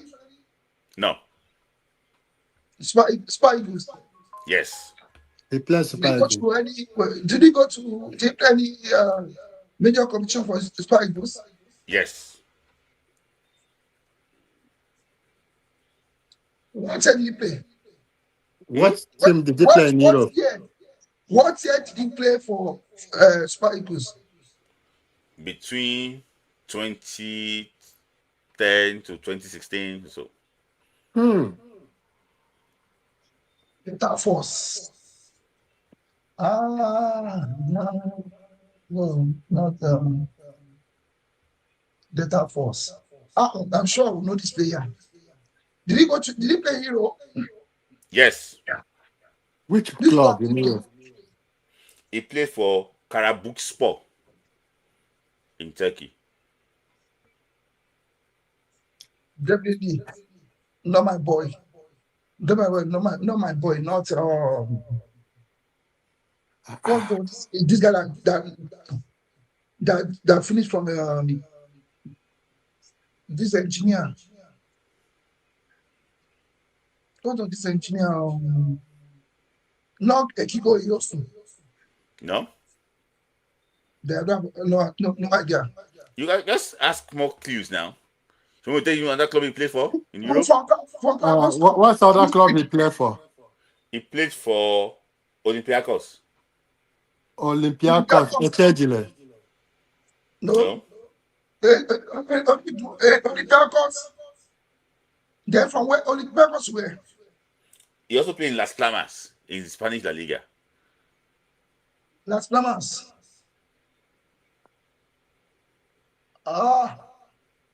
Then did he play in Portugal? No. So they're not the person I was thinking. Not some people I was thinking. Not our left back. Another clue again. Any clue? Two more clues. Not for Johnny. What we should tell me his wing. Forward player. Not Nossa. Forward player. Okay, Caro. No. There is no going to Caro table. Who else? Delta Force. I need Delta Force then. He didn't play in Olympiacos now. What Delta Force then? Yeah, we can say ask more questions. Don't stick on Delta Force now. Ask more questions. Did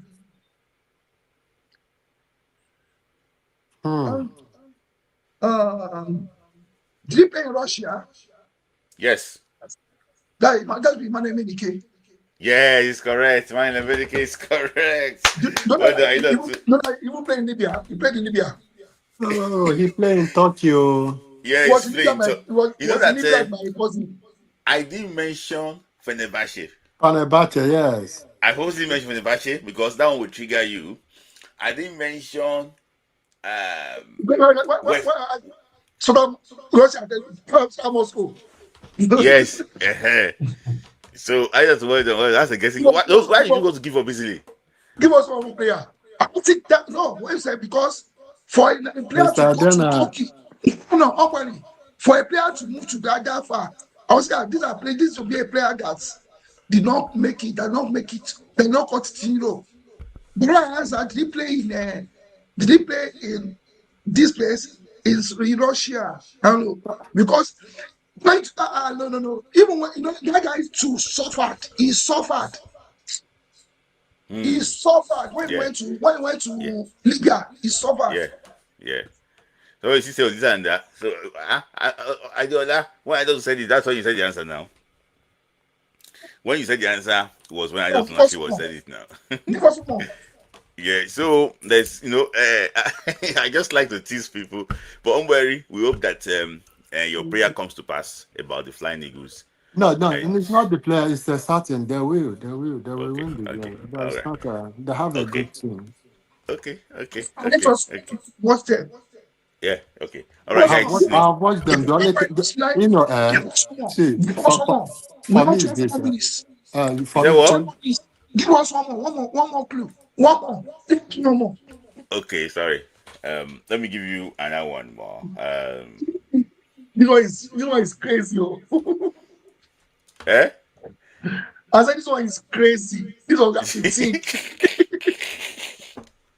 I know that sometimes my actually was.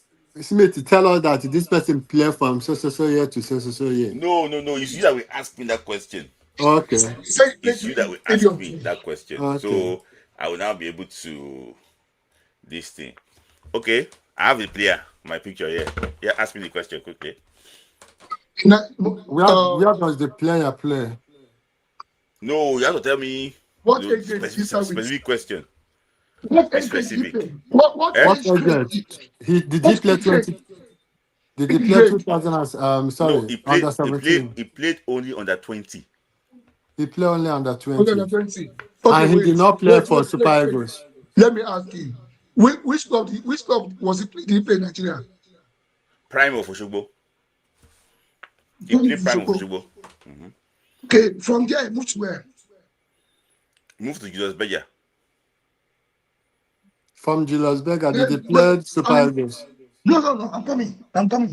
Prime of Oshogbo was under 20. Please. What year did he play under 20? Could be in the range. He played under 20 between 2007 to 2010. No, so that should be Suraji Sadiq. No. Sorry, was he? Did he play in Europe? Yes. Where in Europe? He played in Europe. He played for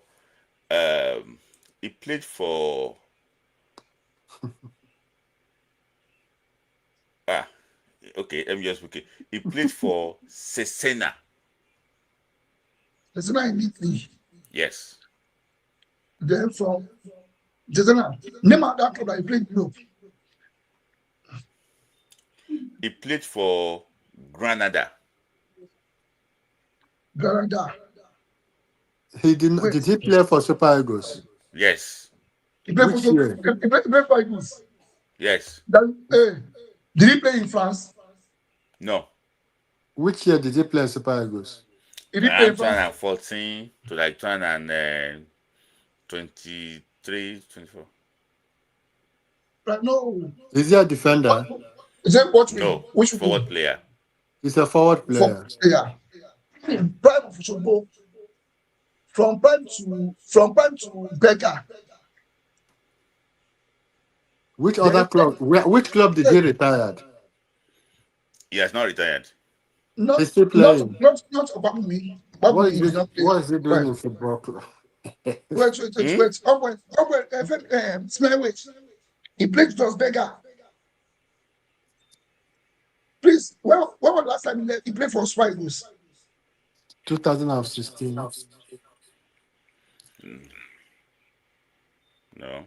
Just Berger. No, Ramon Assis played. Ramon Assis played. Guys, you are disappointing me. Ramon Assis played. Ramon Assis not played that one. Okio. Just say Kiko Yosu. No, Kiko played.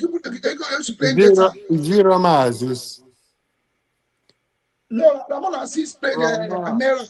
Did he play Amera? No. Adio Gallo.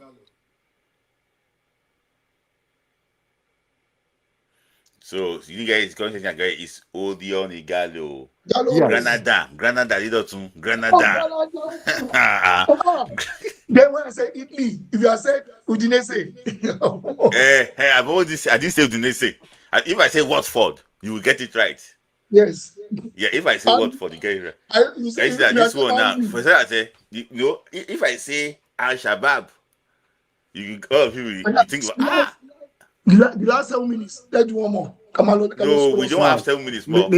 Well done. No, it's 7 minutes There's a to 12 question. now. There's a question that It's 7 minutes to Salanso 12. asks, right? Yeah, Concerning about the 2010 yeah. and Okay, Spain. Yeah, answer 2000. that one quickly. Yeah. Yeah, to be honest with you,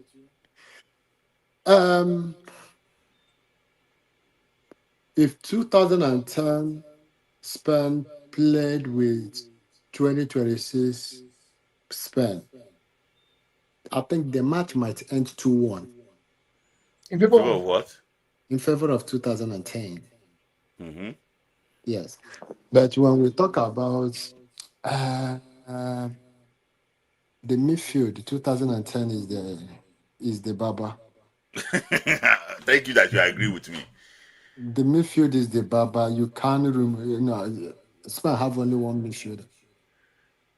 You talk about Yes. you talk midfield as 2010.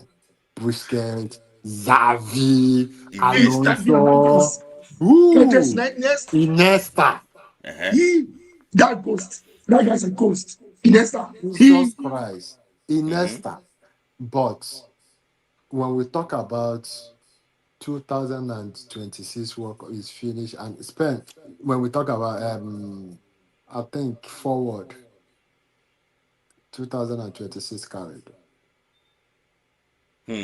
Yes, when you talk about forward, they are I said that.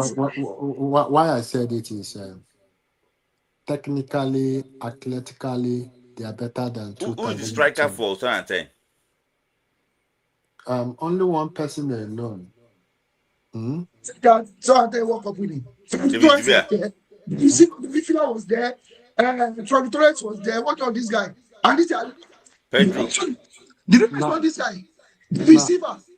now, when you talk about it, Mm-hmm. right, you talk The about receiver. Lamine say Lamine Oh, well, you Yamal, have said it all. You have said on the midfield. Then the that left midfield, guy, the receiver. yeah. But when you say Lamine Yamal, give them a kind of one-on-one attack threat that the 2010 didn't really have. The Lamine midfielder. Yamal, one-on-one Oh, threat. my. The midfielder is give Torres 1-on-1. You Then see, he will score 10. you can't compare David Villa with Lamine Yamal. Give No, Valento Torres. it's not the same wing. See, give Valento Torres Yeah. 1-on-1 to give. See, when you What compare see, Lamine Yamal to the receiver? The So the receiver. receiver is playing. He's playing. mm-hmm, He's playing the midfield. He's playing mm-hmm. slightly. No, Now, when you now, have now, less than okay, goal, he okay. gives Now the guy to let's the talk receiver. about Yeah, before I No, perhaps Arabic. okay. Now, Yeah. Smith. Let's no, talk about no, give it to let's them. talk about who is the threat in the forward of Spain 2010. For me, I think David Villa. Apart from Valento Torres, now, they are now, offensive. now, now, who is the threat in 2026 forward of Spain? Lamine They, Yamal. Who? but that was still a threat to me. But I would pick. And when I said the player Or I is that fear bad? most, Or is or that? whoever No, is no. Kolega and me. Who call, Smith, now? that's Ferran Torres. I'm What? against Atletico. That's why I feel that guy. Ferran Torres is a very good striker. Look at Now, the goal he scored. when, No, no, we are talking about national team. his national team now. Huh? The one that When scored the you winning goal. when you look at the national team, I know Ferran Torres is good though. yeah, but Lamine Yamal surpasses him because he Why? knows how to. Eh? If you see How how many the assists did he coach. make? How many assists did he make? Hold on now. When you talk about threats, it's not goal. When you have somebody like Lamine Yamal in terms of threat, it will disorganize your defense. Look at the penalty. The penalty he cost? I think that was Spain. Against That France. was France, right? That is threat. Look at the threat he gave. He Yeah. disorganized Argentina. Argentina too. All threats is still You see, right? Yeah. that Abino. That That thing is this. Abino. What's not the guy? That Abino. That Afin guy. What's that? But I just think that the 2010 Spain team, they are not this one-on-one team, but the combinations they make in the midfield there, it helps them. You know, they can even play with first nine. They don't care. Okay, but now, 2010 and 2026, who are more consistent in their team? Who are consistent? I'm not as how. For when I meant consistency, is like the 2010, they won the World Cup, right? Yeah. Before they won the World Cup, did they won any other trophy They before won they won? Euros 2008. 2008. Yeah. What again? They won Euros 2012. They won Euro 2008. They won Euro 2012. What again? They won the World Cup 2010. 2010. Okay. Yes. Now 2000. Now this 2026. What did they achieve? We won the Euros. They won the World Cup now. They need to go and win the next Euros. They won the Nations. No, there was no Nations League then. Nation League. There was no Nations League then. There was no Okay, Nations League they then. won the Euros. They won, which means that how many years did they build this 2010? I think it was Luis Aragonés aside in 2008. Of this team. Okay. Already, what there was most of the players were from Barcelona and Madrid, and the two clubs were dominating Europe then. So Now, when you talk about coaches, you see this one now. This coach now in 2026 now. There is no coach that can beat that man. They'll beat him. That was said about nobody can beat Guardiola. They disgrace Guardiola. Mr. Ade, when we talk about somebody changing tactics 3 minutes, 4 minutes, 5 minutes, suppressed Argentina. Suppressed. But make I know that, you know, France. this coach, for me, Come I think on. he's the best. I think he's the best national team coach. Jesus Christ. This Smith, year. you remember when you were saying something? This Smith, time. Remember what you said. On 2010. Wait now. The Dutch team on 2010. Wait. Nobody Remember going to lose. What I'm saying. Smith, remember what you said. They did not come to win this World Cup. You down there, Abanu.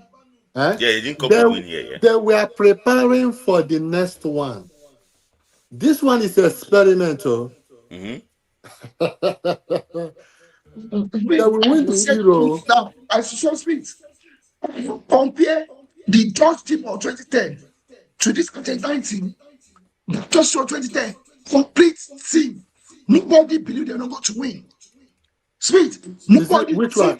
Is it 2010? Spain. Okay. Now, to Spain to nobody tipped Spain to win the World Cup 2010. All eyes were on these people. Were on Holland. The same thing applicable to this team. Nobody. We are looking at France and Argentina.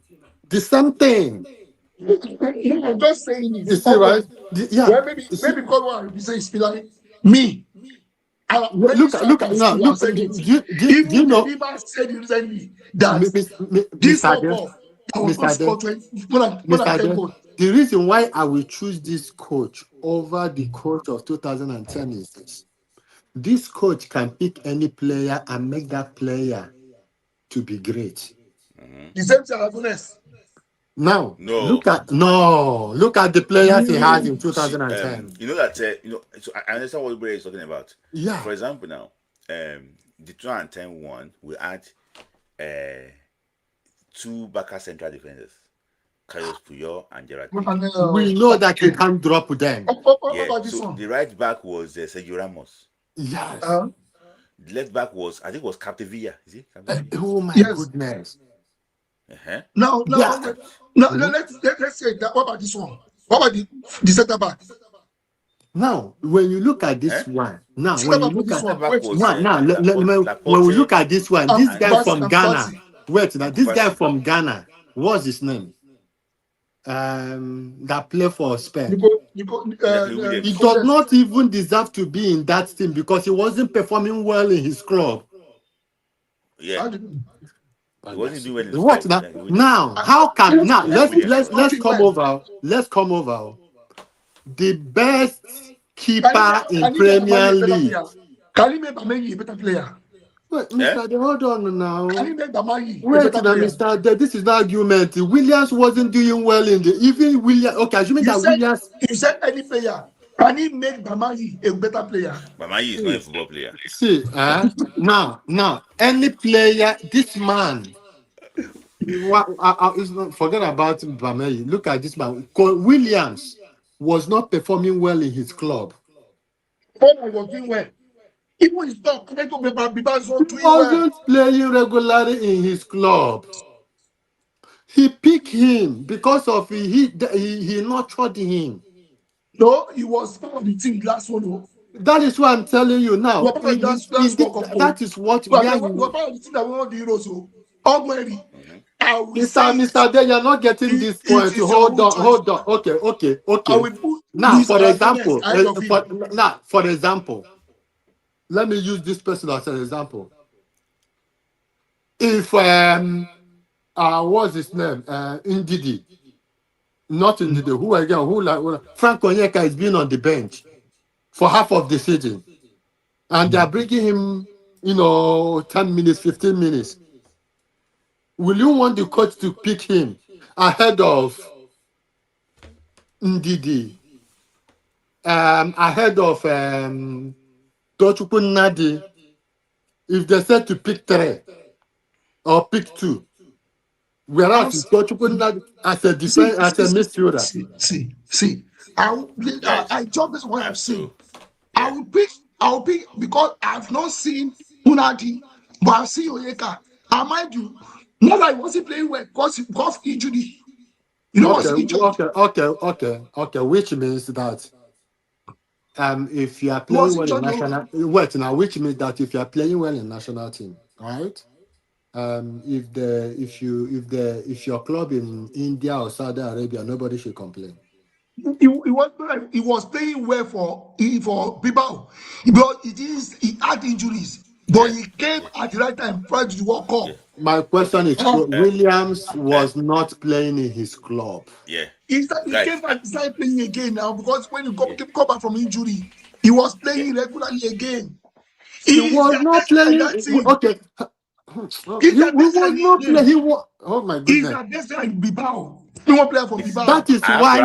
That is why he was putting him on the bench. Bringing him 70 something minutes.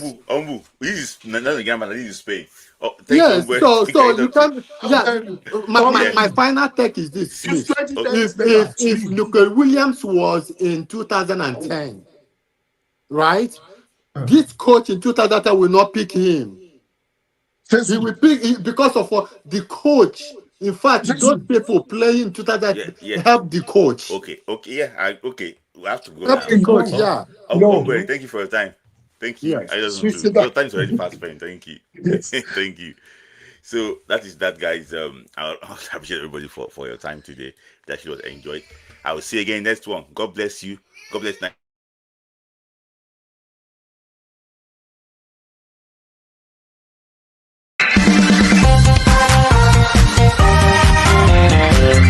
Dance football for the love of the game.